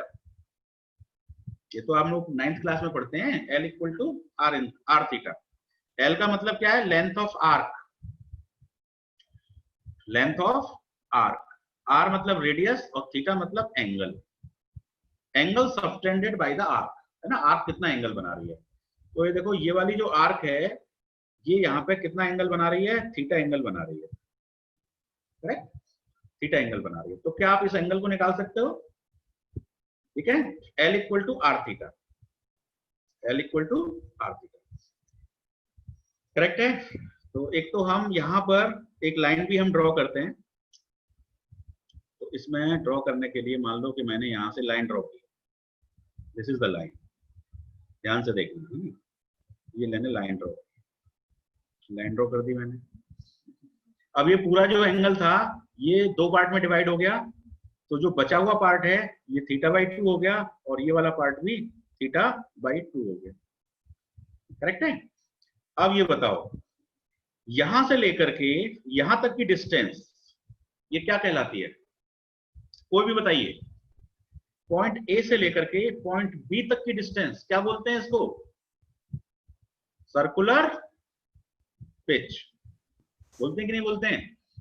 Pitch circle पर गियर के एक टूथ पे कोई पॉइंट ले लो, ठीक है, और दूसरे टूथ पर भी कोई पॉइंट ले लो, ये वाला पॉइंट लेंगे, बोला था ये नहीं आएगा, है ना। Corresponding point on the next tooth, this tooth, a point on the this tooth, tooth number 1, and corresponding point on the second tooth, that is b. तो a और b के बीच का जो डिस्टेंस है, इस डिस्टेंस को हम कहते हैं सर्कुलर पिच, cp। और सर्कुलर पिच का फॉर्मूला आप सभी जानते हैं, पाई डी बाई टी होता है, पाई डी बाई जेड होता है। सर्कुलर पिच होता है कि नहीं होता है? Pi D by Z, where D is the diameter, Z is the number of teeth. और डी बाई जेड जो होता है वो मॉड्यूल की डेफिनेशन है, m मतलब होता है डी बाई जेड, ठीक है। तो एक तरह से हम cp को पाई m लिख सकते हैं, cp को हम क्या लिख सकते हैं? पाई इंटू मॉड्यूल, ठीक है। अब देखो मॉड्यूल क्वेश्चन में गिवन है, कितना है? मॉड्यूल इज 4 mm, तो 4 को पाई से मल्टीप्लाई कर दो तो आपकी सर्कुलर पिच आ जाएगी। तो पाई मल्टीप्लाइड बाई 4, ये आपकी सर्कुलर पिच आ गई। कितनी हो गई सर्कुलर पिच? मल्टीप्लाई करो 4 into pi, how much it is coming? बोल दिया करो कोई तो। 12.56। हाँ, कितना आ रहा है आंसर पॉइंट में? 12.56 mm, ये हमारी सर्कुलर पिच हो गई, करेक्ट। चलो अब देखो, ये तो मेरी 12.56 है, तो 12.56 का यदि मैं आधा कर दूं तो ये वाली डिस्टेंस हो जाएगी कि नहीं हो जाएगी? मैं कलर चेंज करके बताता हूं। यदि मैं 12.56 का आधा कर दूं तो मुझे ये वाली डिस्टेंस मिल जाएगी। ध्यान से देखो, जो मैं कलर पे हाईलाइट कर रहा हूं, पूरा 12.56 है ए से लेके बी तक, उसका मैंने हाफ किया तो 12.56 डिवाइड बाई 2 हो गया। तो ये वाली जो डिस्टेंस है, अब इस फिगर में देखो, ये जो डिस्टेंस है ये 12.56 है, इट इज 12.56, ठीक है। अब इस 12.56 को फिर से हाफ कर दो, 12.56 को फिर से हाफ कर दो, तो अब आपकी डिस्टेंस निकल आएगी पॉइंट सी से लेके पॉइंट डी तक की, सीडी डिस्टेंस निकल आएगी।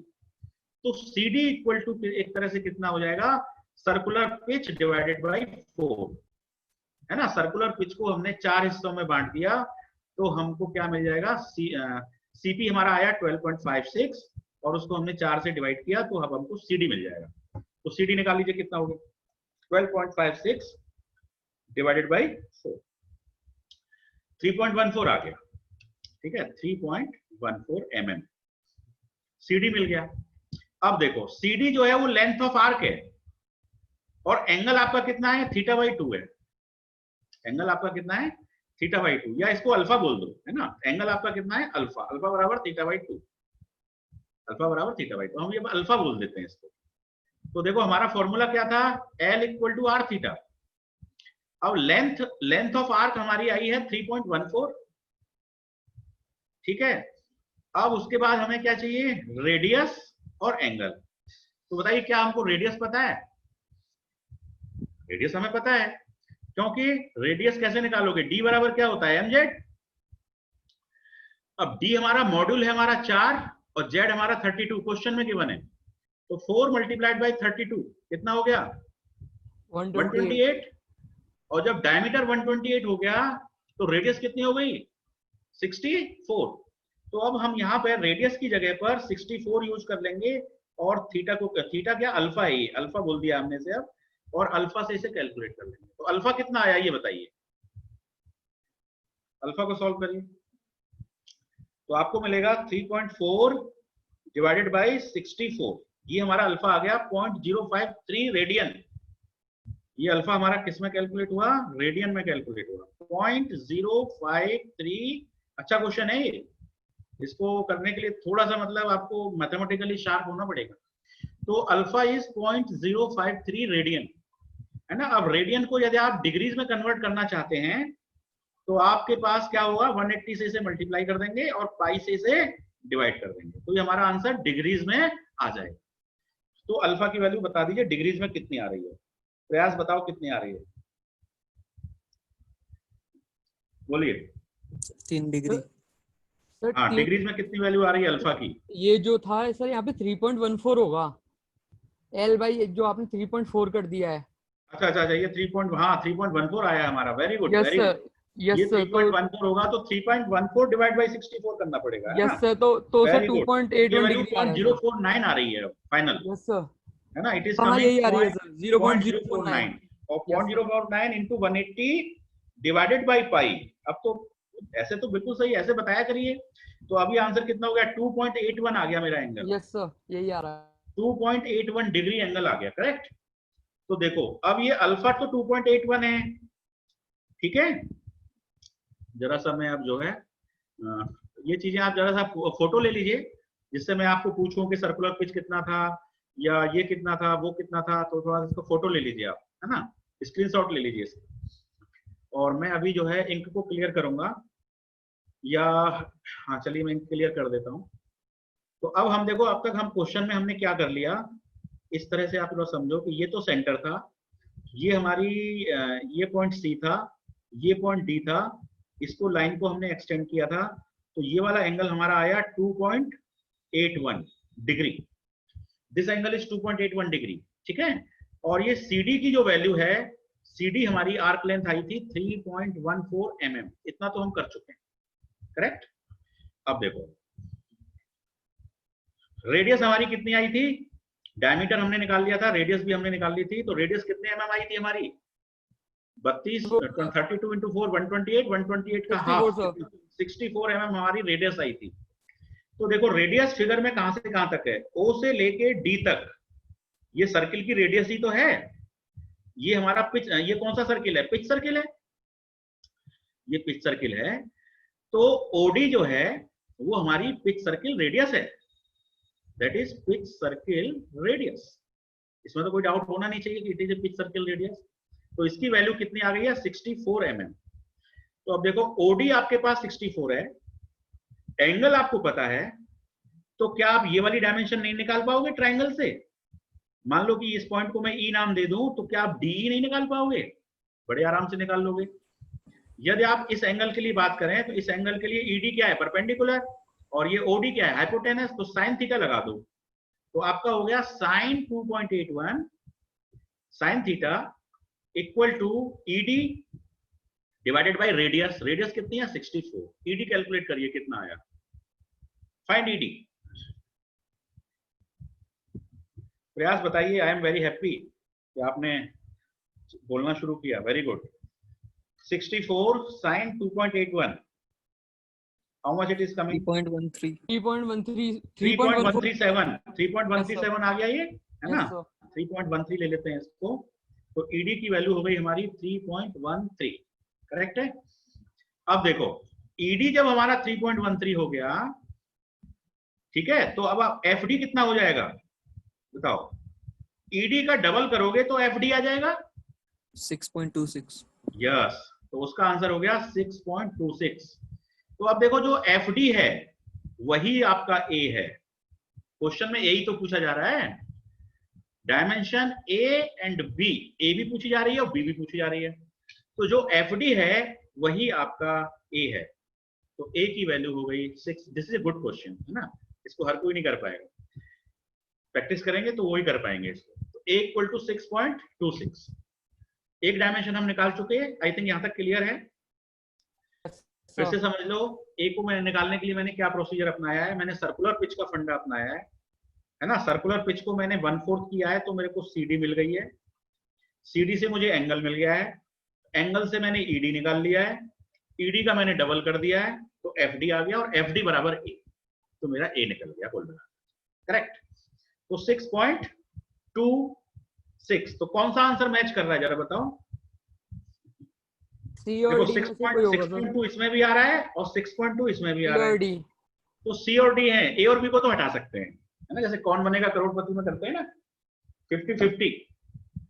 तो अभी कौन से वाले आंसर हुए? C और D में से ही कोई एक आंसर है, ठीक है? चलिए अब हमको दूसरी डायमेंशन निकालते हैं, B। तो B को निकालने के लिए कैसे निकालोगे, है ना? B को निकालना है, तो B निकालने के लिए देखो मॉड्यूल, ये सर्किल से लेके ऊपर का जो पार्ट होता है ये क्या कहलाता है?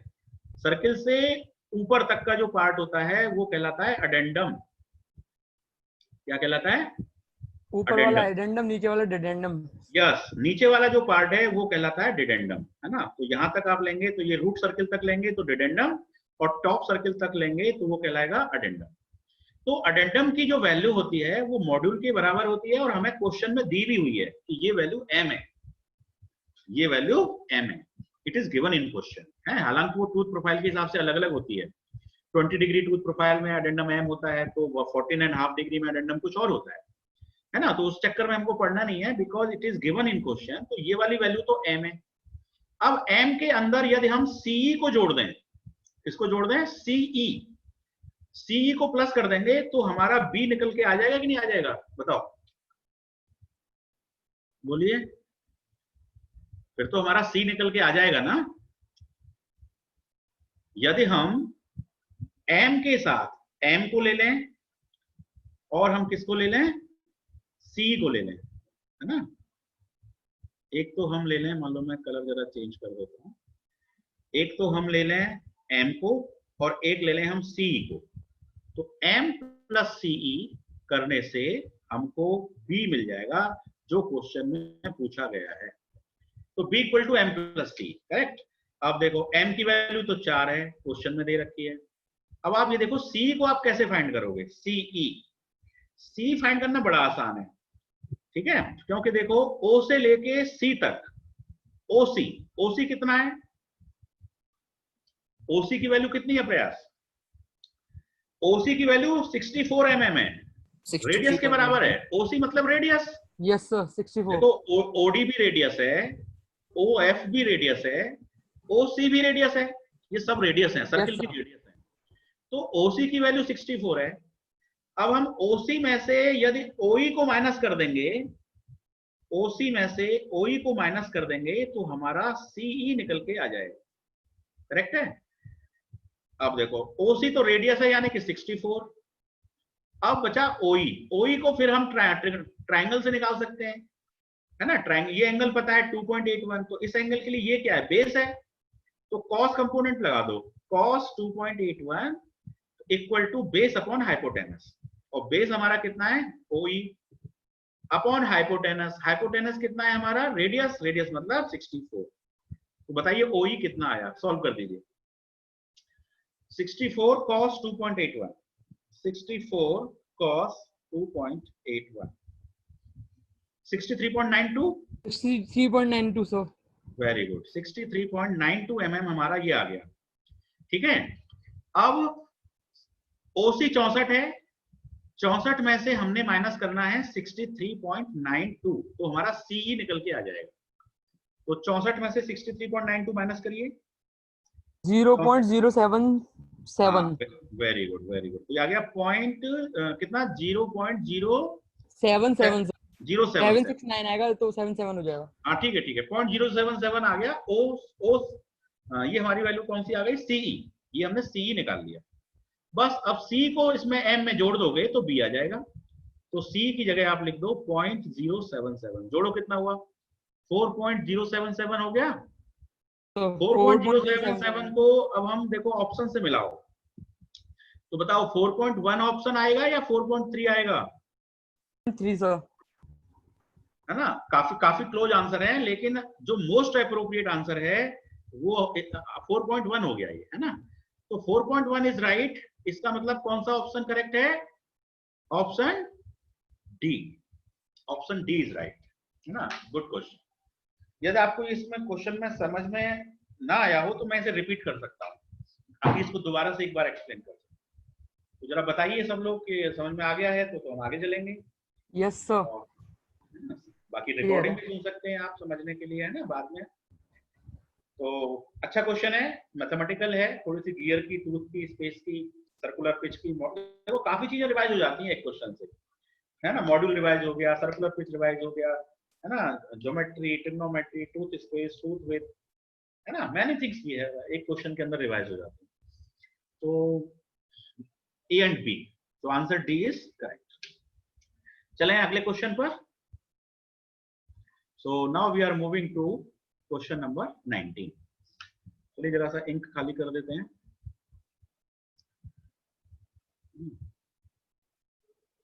इसके अंदर ये ऑप्शन बढ़िया है, इंक डिलीट करने का ऑप्शन गुड है। तो चलिए question number 19, match the type of gears with their most appropriate description. अब ये थ्योरेटिकल क्वेश्चन है ना, इसमें कोई न्यूमेरिकल कैलकुलेशन ही नहीं है, सिर्फ ये तो आपकी थ्योरी है। सर हेलिकल Match- वाला तो 2 होगा सर। हाँ क्या बोल रहे हैं? हेलिकल वाला जो है पी वाले का, एक्सिस हाँ। Parallel and teeth are inclined to the axis. हाँ सही है, हेलिकल गियर की पहचान ये है कि उनके एक्सिस पैरेलल होते हैं और उनके जो टीथ होते हैं वो इंक्लाइंड होते हैं, है ना? बिल्कुल यस सही है। सर। तो मैचिंग और करनी है, मैचिंग करनी है कि कौन सा किससे मैच होगा, यही तो बताना है। तो पी की मैचिंग हो गई 2 के साथ, ठीक है, पी पार्ट की मैचिंग हो गई 2 के साथ। अब बताओ दूसरा, स्पाइरल बीवल। तो आपके पास ऑप्शन 6 दे रखे हैं, इधर 4 ही ऑप्शन है, इधर 6 ऑप्शन है, तो इसका मतलब 2 ऑप्शन तो छूटने ही छूटने हैं, जो कहीं यूज नहीं होंगे। एक्स्ट्रा डाटा है एक तरह का, है ना? तो एक्स्ट्रा डाटा है, लेकिन वो यहाँ पे कंफ्यूजन करने के लिए काफी हेल्पफुल है, स्टूडेंट को कंफ्यूज करने के लिए, है ना? तो चलिए स्पाइरल बीवल। तो देखो बीवल एंगल वो एंगल होते हैं जिनके एक्सिस आपस में क्या करते हैं, कट करते हैं, है ना? जिनके एक्सिस क्या होते हैं, आपस में कट करते हैं, है ना? जैसे मान लो ये तो पहले गियर का एक्सिस है एक्सिस 1 और ये एक्सिस 2, तो ये आपस में कट करते हैं और जनरली बीवल एंगल में एंगल कितना होता है, 90 डिग्री पे वो क्रॉस सेक्शन करते हैं, ठीक है? तो अब ये स्पाइरल बीवल बोल रहा है, तो स्पाइरल का मतलब तो केवल जैसे हेलिकल में टीथ इंक्लाइंड हो जाते हैं, उसी तरह से यदि बीवल गियर पे टीथ इंक्लाइंड हो जाएं तो उसको स्पाइरल बीवल कहते हैं, ठीक है? बीवल गियर पर यदि टीथ इंक्लाइंड हो जाएं तो उसको हम स्पाइरल बीवल कहते हैं, और टीथ यदि सीधे हैं, स्ट्रेट हैं, तो उसको फिर सिंपली बीवल कहते हैं, ठीक है? और उसमें कौन सा ऑप्शन फिट हो सकता है, पढ़ के देख लेते हैं। एक्सिस पैरेलल, पैरेलल तो आएगा ही नहीं, ये तो हो ही नहीं सकता है। द फोर्थ वाला परपेंडिकुलर सर। हाँ, axis are perpendicular and intersecting, हाँ ठीक है, ये तो परपेंडिकुलर है और इंटरसेक्टिंग भी कर रहे हैं, and the teeth are inclined to the axis, very good. तो यही ऑप्शन सूट करेगा, तो क्यू के साथ मैचिंग हो जाएगी 4 की, तो क्यू इज 4, ठीक है? अब आते हैं थर्ड में, हाइपोइड गियर, ठीक है, और rack and pinion. Rack and pinion की पहचान तो सीधी सीधी बता दूं कि रैक जो गियर होता है उसकी रेडियस कितनी होती है, इनफाइनाइट रेडियस होती है। रैक इज ए गियर, ये स्ट्रेट गियर होता है ना? और लास्ट वाला 6 वाला हाँ, सर। इसकी जो रेडियस होती है वो इनफाइनाइट होती है। तो जब यहाँ पे देख लो कहीं पे ऐसा कुछ है, axis parallel and one of the gears है, वेरी गुड, तो यही आंसर आएगा। इनमें भी एक्सिस पैरेलल होते हैं और एक गियर की रेडियस जो होती है वो इनफाइनाइट होती है, उसी को हम रैक कहते हैं, ठीक है? अब बचा हाइपोइड। तो हाइपोइड के लिए आप देखें कौन सा ऑप्शन फिट बैठेगा, है ना? वैसे मैं आपको लॉजिक बताऊं कि आपको 3 ऑप्शन भी पता लग गए तो चेक करने में इतने से ही काम बन जाता है।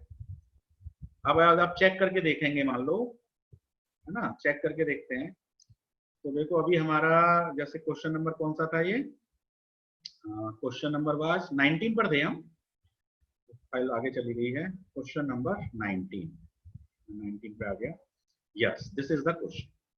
तो अभी हमने मैचिंग क्या करी, पी, दोबारा से मैचिंग देख लेता हूं, मैचिंग हमने करी है पी की 2 के साथ, क्यू की 4 के साथ, और आर की मैचिंग किसके साथ है, 6 के साथ है, आर एस की है सर, एस की 2 4 6 याद रखिए, है ना? तो जरा आप ऑप्शन पे नजर मारते हैं, ऑप्शन देखिए 2 4 6, है ना? कहाँ पे मिल रहा है ऑप्शन 2 4 6, 2 यहाँ मिल रहा है, 4 यहाँ मिल रहा है, 6 यहाँ नहीं है ना? लेकिन एस वो वाले में होगा सर। हाँ एस में ही 6 था हमारा, हम गलत लिख रहे Yes, हैं, sir. एस में ही 6 था। तो 2 4 6 ये मैच कर रहा है। अब देखो 2 यहाँ पे है नहीं तो ये तो क्रॉस हो गया, 2 4 यहाँ पे 4 नहीं है तो ये क्रॉस हो गया, 2 इसमें नहीं है तो ये क्रॉस हो गया। तो 3 ऑप्शन तो आपके वैसे ही क्रॉस हो गए, तो जो बचा हुआ ऑप्शन है वही आपका आंसर राइट ऑप्शन है। तो ऑप्शन ए इज लॉक्ड। ये भी टेक्निक थोड़ी सी इस्तेमाल कर सकते हैं आप, यदि चारों ऑप्शन नहीं मिल रहे हैं, मान लो बाई चांस आपको, तो आपको 3 यदि क्लियर है तो 3 के बेस पे चॉइस मिला लीजिए आप। तो आई थिंक इट इज क्लियर। तो अब जरा सा हाइपोइड गियर पे बात करेंगे फिर भी। तो हाइपोइड गियर के साथ कौन सी मैचिंग है आपकी, बताइए कौन सा ऑप्शन आएगा हाइपोइड गियर के साथ? पहला ऑप्शन है ना, एक्सिस नॉन पैरेलल वाला एक्सिस तो non parallel and non intersecting, ठीक है, axis non parallel and non intersecting, axis parallel भी नहीं होते हैं और वो इंटरसेक्ट भी नहीं करते हैं। तो मैं जरा बता दूं आपको, हाइपोइड गियर जो होता है वो एक तरह का स्पेशल टाइप का बिवल गियर है ना, स्पेशल टाइप का बिवल गियर है वो बेसिकली। तो उसमें ये जो गियर होता है हाइपोइड गियर, ये बेसिकली बिवल और वर्म व्हील है ना, वर्म व्हील में भी यही होता है, axis non parallel and non intersecting, उसमें भी होता है वर्म व्हील। तो वर्म व्हील यहाँ पे गिवन नहीं है, तो हाइपोइड के अंदर कुछ कुछ वर्म व्हील वाले कंसेप्ट होते हैं। तो it is the intermediate gear between the bevel and the worm wheel, है ना, बिवल और वर्म व्हील के बीच का कुछ इसके अंदर थ्योरी चलती है। तो इसकी जो पिच सरफेस होती है वो बेसिकली, इसको हाइपोइड नाम क्यों दिया गया है, क्योंकि इसकी जो पिच सरफेस होती है वो बेसिकली हाइपरबोला को फॉलो करती है ना, हाइपरबोला को फॉलो करती है, इसलिए इसको हाइपोइड नाम दिया है। बाकी थोड़ा सा आप इसको और पढ़ लीजिएगा गूगल वगैरह पे या बुक्स में। तो our this question is complete 19 और now we are moving to question number 20। Question number 20, how much time we have now? हाँ, अभी तो हमारे पास 20 मिनट्स है ना, तो अभी हम दो तीन क्वेश्चन और करेंगे, then we will close the class, है ना। तो चलिए क्वेश्चन नंबर 20। अब क्वेश्चन नंबर 20 बताइए रिलेटेड टू किस टॉपिक का क्वेश्चन है ये? मुझे तो यहाँ पे कुछ रिवेट से दिख रहे हैं, है ना, डायग्राम में। तो मेरे ख्याल से रिवेट का या बोल्टेड जॉइंट का हो सकता है। पढ़ते हैं, ए steel bar of 10 by 50 mm, है ना, 10 by 50 mm। तो क्या मतलब है 10 by 50 mm का? 10 by 50 mm मतलब एक तरह से इसका क्रॉस सेक्शन है ये, है ना, इसका क्या है, ये क्रॉस सेक्शन है 10 by 50 mm। Is cantilevered with 2M12 bolts, ये बोल्ट का क्वेश्चन है, नॉट द रिवेट, है ना। लेकिन मैं आपको बता चुका हूं बोल्ट का और रिवेट का कंसेप्ट सेम है, in if the force is acting in the plane of shear.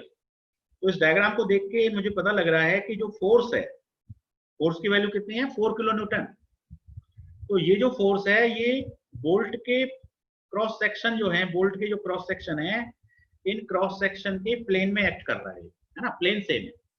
तो यहाँ पर वही कंसेप्ट लग जाएगा जो अभी हमने रिवेट में एक क्वेश्चन किया था। रिवेट में हमने क्वेश्चन किया था क्वेश्चन नंबर 3 ना, या उसके बाद किया था, एक क्वेश्चन आया था ऐसा ना, जिसमें वो डायरेक्ट शियर स्ट्रेस पूछा था, जिसमें हमने m/r1² + r2² + r3, 4 रिवेट थे उसके अंदर। इसके अंदर कितने बोल्ट है, 2। फोर्स भी कहलाता है, ये हम कर चुके हैं। उसके अलावा जो सेकेंडरी शियर फोर्स होता है वो पहले वाले बोल्ट पे P1 दूसरे वाले बोल्ट पर P2, यही 2 फोर्स होते हैं। अब P1 इसका फॉर्मूला होता है CR1 और P2 का फॉर्मूला होता है CR2, और ये कांस्टेंट है। C की वैल्यू जो होती है वो होती है moment divided by r1² + r2², है ना। ये मैं एक क्वेश्चन में आपको ये फॉर्मूले बता चुका हूँ, है ना। कौन सा क्वेश्चन था जरा सा देखिए, ये सेम टाइप का क्वेश्चन रिपीट हुआ है। तो मैं जरा सा ऊपर चल के देख लेता हूँ कि 4 रिवेट वाला क्वेश्चन कौन सा था। तो ये हम इस तरह का क्वेश्चन ये कर चुके हैं रिवेट वाला। तो आप बताइए जरा, पकड़िएगा कौन सा क्वेश्चन ऐसा था। इसमें तो 3 रिवेट हैं जिसके अंदर डायरेक्ट शियर स्ट्रेस पूछा गया था, है ना। 4 रिवेट्स थे उसके अंदर। तो मेरे ख्याल से ब्रैकेट वाला क्वेश्चन था ना, ब्रैकेट ये क्वेश्चन था। देखो यहाँ पर आपको ये रिवेट्स दिख रहे हैं, this is first rivet, second rivet, third rivet, fourth rivet. आपको याद आ गया मैंने सेंटर ऑफ ग्रेविटी निकाला था और फॉर्मूले बताए थे, लेकिन इसमें हैवीली लोडेड रिवेट लिखा जरूर था लेकिन इसका कोई यूज नहीं था। तो डायरेक्ट शियर स्ट्रेस पूछा था, केवल प्राइमरी शियर स्ट्रेस पूछा था, इसलिए हमने आगे की कैलकुलेशंस नहीं करी थी, केवल फॉर्मूले बता करके मैंने आपको यहाँ पे लीव कर दिया था।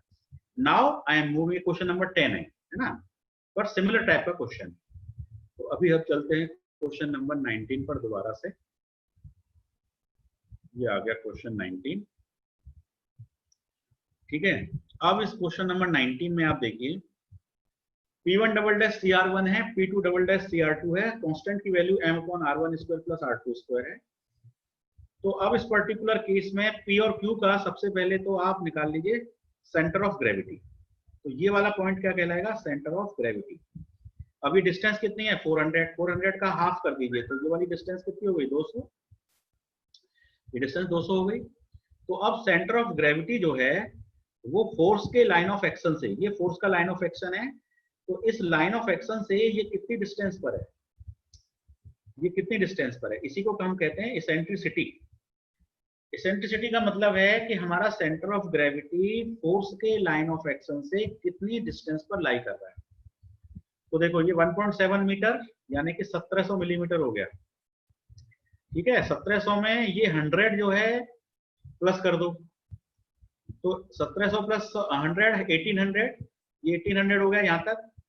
और 1800 के बाद में सेंटर ऑफ ग्रेविटी तक आपका कितना हो गया, 1800 में 200 और प्लस करो, तो 1800 प्लस 200 2000, तो आपकी इसेंट्रिसिटी जो है वो 2 मीटर आ गई, और mm में कहें तो 2000 मिलीमीटर आ गई, ठीक है। तो जब आपको इसेंट्रिसिटी मिल जाएगी तो m क्या होता है, फोर्स इंटू डिस्टेंस। अब फोर्स की वैल्यू कितनी है 4000, है ना, या किलो न्यूटन में चल लेना, तो किलो न्यूटन में, आंसर भी किलो न्यूटन में दिए गए हैं, तो चलो हम फोर्स को किलो न्यूटन में ही रखते हैं। तो 4 इंटू डिस्टेंस, डिस्टेंस कितनी है 2000, है ना, डिस्टेंस को मिलीमीटर में रख लेते हैं, divided by r1 square.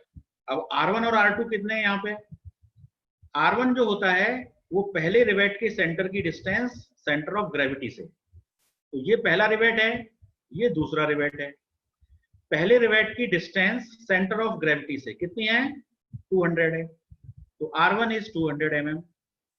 r2 means the distance of second rivet centre from the centre of gravity, so r2 is again 200। तो r1 और r2 की वैल्यू रख दीजिए, so it is 200 square plus 200 square, तो सॉल्व कर देंगे तो आपको कांस्टेंट की वैल्यू मिल जाएगी, ठीक है। तो मैं जरा कांस्टेंट की वैल्यू निकाल लेता हूं, तो ये हो जाएगा 4 into 2000 divided by 200 square plus 200 square, bracket close. तो सॉल्व किया तो आंसर क्या आ रहा है 0.1 आ रहा है आंसर। तो कांस्टेंट की वैल्यू कितनी आ रही है 0.1, ठीक है। अब देखो क्वेश्चन हमसे क्या पूछ रहा है, primary and secondary shear loads, है ना, लोड ही पूछ रहा है, और हमने ये लोड ही है, P1 फोर्स है, P1 डबल डैश भी फोर्स है, तो शियर लोड ही है, ये शियर फोर्स बोलो चाहे शियर लोड बोलो, बात एक ही है। तो primary and secondary shear loads on the bolt P, पहले बोल्ट पर, तो पहले वाले बोल्ट पर प्राइमरी फोर्स कितना है, ये निकल के आया हमारा 2000 न्यूटन है, दोनों पे ही 2000 है, पहले पे भी 2000 है, दूसरे पे भी 2000 है, तो 2000 न्यूटन का मतलब क्या हुआ 2 किलो न्यूटन, कितना हुआ 2 किलो न्यूटन। अब देखो इसमें 2 किलो न्यूटन केवल एक ही जगह पे लिखा हुआ है, कहीं और है ही नहीं, है ना। तो हम सेकेंडरी शियर लोड को यदि ना भी निकालें तब भी हम ऑप्शन ए को टिक कर सकते हैं, तब भी हम ऑप्शन ए को टिक कर सकते हैं, लेकिन हम निकाल के चेक करेंगे जरा कि वो 20 आ रहा है कि नहीं आ रहा है, ठीक है। तो secondary shear loads on the bolt P। अब आप सेकेंडरी शियर लोड कैसे निकालेंगे, सेकेंडरी शियर लोड निकालने के लिए कांस्टेंट आपने निकाल लिया है। अब secondary shear load P1 double dash है, तो P1 डबल डैश निकालने के लिए फॉर्मूले में वैल्यू रख दीजिए 0.1 मल्टीप्लाइड बाई R2 कितना है आपका बताइए 200, तो 0.1 इंटू 200 करेंगे तो कितना आया 20, और ये किलो न्यूटन में आंसर होगा क्योंकि हमने यहाँ वैल्यू किलो न्यूटन से इस कांस्टेंट की वैल्यू निकाली है। तो P1 double dash is 20 kilo Newton, तो देखो वही 20 किलो न्यूटन आ गया, तो ऑप्शन इज राइट, है ना। कभी कभी आंसर्स को मैच करके अपना टाइम बचा लिया करो, है ना, गेट में निकालना, टाइम वेस्ट करने की जरूरत नहीं है आपको यदि आंसर क्लियर हो जाता है, ठीक है। तो आई think this question is very easy, इसमें तो कुछ था ही नहीं, है ना, बस वही सिंपल फॉर्मूले P1 double dash P2 double dash है कांस्टेंट और secondary shear load, very easy. So now we are moving to next question, and this is the last question for today. Question 20. ना question 20 हो चुका है, question 21 is the last question for today. The resultant shear stress on the bolt P, अच्छा उसी question का part है ये, है ना, कॉमन डाटा है। So resultant shear stress on the bolt P, resultant shear stress निकालना है बोल्ट P पर, पहले वाले बोल्ट पर रिजल्टेंट क्या है। तो देखो रिजल्टेंट निकालने के लिए आपको फ्री बॉडी डायग्राम बनाना पड़ेगा, है ना, फ्री बॉडी डायग्राम। तो अब मैं देखिए फ्री बॉडी डायग्राम बना देता हूं। ये मेरा पहला रिवेट है, ये मेरा दूसरा रिवेट है, ये सेंटर ऑफ ग्रेविटी है, ये मेरी डिस्टेंस r1 है। तो r1 का परपेंडिकुलर करना है मुझे, तो r1 का परपेंडिकुलर किया, ठीक है। और ये सेंटर ऑफ G पर इस वाले फोर्स की जो मूवमेंट है वो कैसी मूवमेंट आ रही है, क्लॉकवाइज मूवमेंट आ रही है ना, क्लॉकवाइज मूवमेंट आ रही है।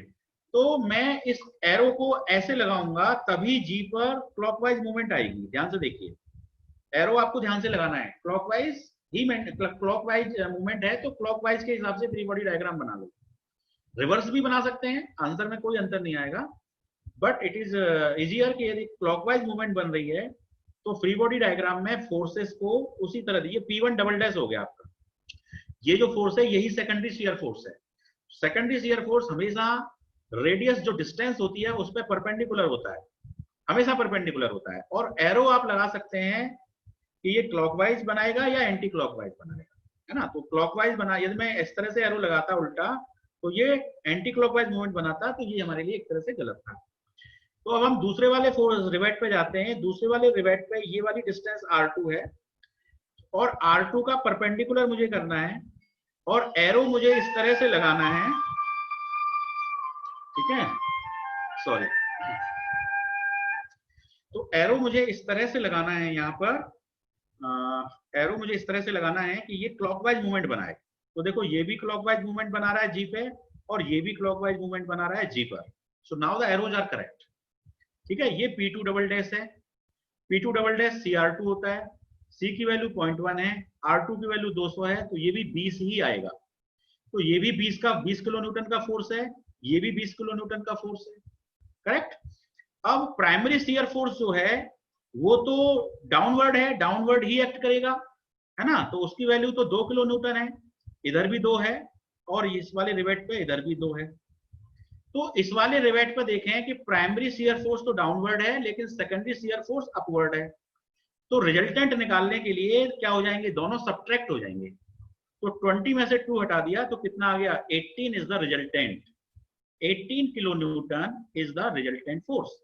और हमसे यही क्वेश्चन में पूछा गया है ना, कि इस पहले वाले बोल्ट पर कितना रिजल्टेंट फोर्स है।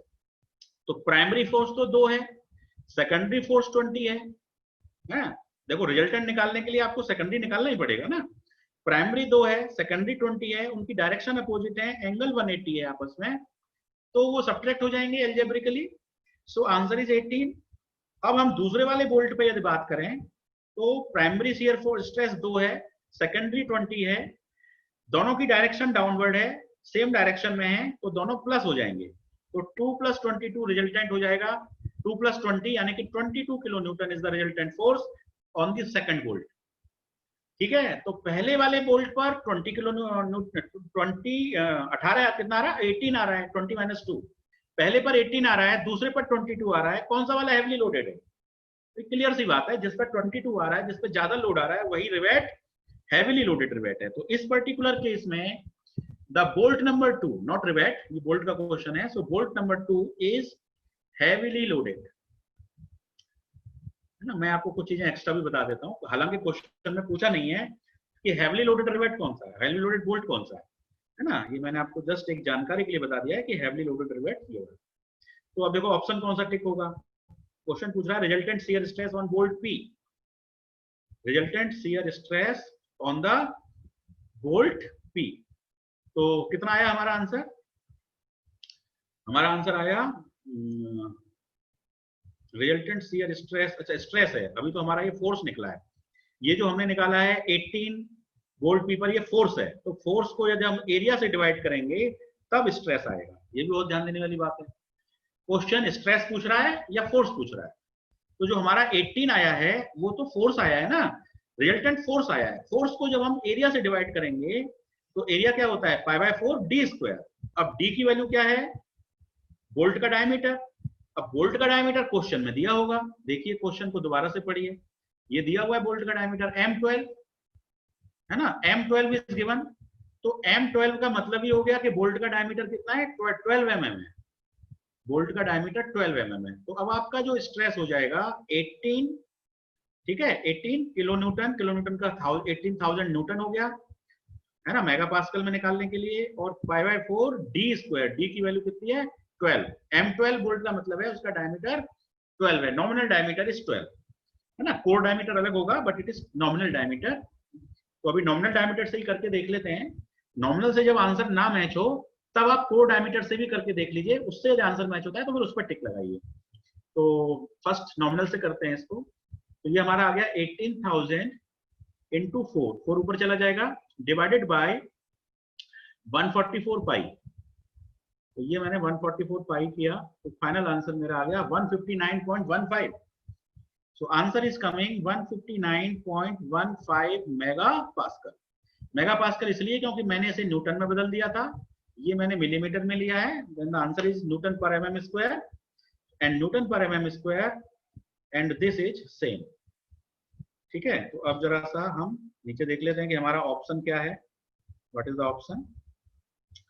So resultant stress is 159 is the option available है। देखो 159 option is available. So 159, this answer is correct. No, 132, 159, 178, 195. So answer B is correct. Option B is final. है ना, ये भी क्वेश्चन ठीक है, एवरेज क्वेश्चन है ना। कहीं पर तो ये फोर्स पूछ रहा है, कहीं पर ये स्ट्रेस पूछ रहा है ना। पहले वाले क्वेश्चन में इसने फोर्स पूछे हैं, है ना, और सेकंड वाले क्वेश्चन में इसने क्या पूछ लिया है, स्ट्रेस पूछ लिया है, और वो भी रिजल्टेंट स्ट्रेस पूछ लिया है। तो रिजल्टेंट स्ट्रेस के लिए पहले तो रिजल्टेंट फोर्स पता होना चाहिए, और उसको जब एरिया से आप डिवाइड करेंगे तो रिजल्टेंट शियर स्ट्रेस आपका आ जाएगा। ठीक है, तो आई हैव गिवन सफिशिएंट इनपुट, और वी हैव अब हम एंड करेंगे क्लास को। अब मैं आपको अनम्यूट हो पाएंगे आप अपने आप, के नहीं हो पाएंगे? मैं स्टॉप शेयर करता हूँ। आई एम स्टॉप शेयरिंग, और अब मैं आपको पावर दे देता हूँ अनम्यूट होने की, है ना। अब आप अनम्यूट हो पाएंगे। प्रयास देखिए क्या आप अनम्यूट हो पा रहे हैं? Yes sir. गुड। यस तो सर। आपको ये जो अभी मैंने लास्ट में बोल्ट का क्वेश्चन बताया वो आपको समझ में आया? यस सर, क्लियर है ना। तो अब टाइम भी हो गया है, हम अपनी क्लास को यहाँ पे एंड करते हैं, है ना। Thank you very much, thanks for listening. Thank you sir. हाँ, और आप आगे से अपनी क्वेरी भी लेके आएं और क्वेरी पूछें, मुझे अच्छा लगेगा, है ना। Okay sir. चलिए ठीक है, thank you very much. Now I am ending this meeting. Stay home, stay safe.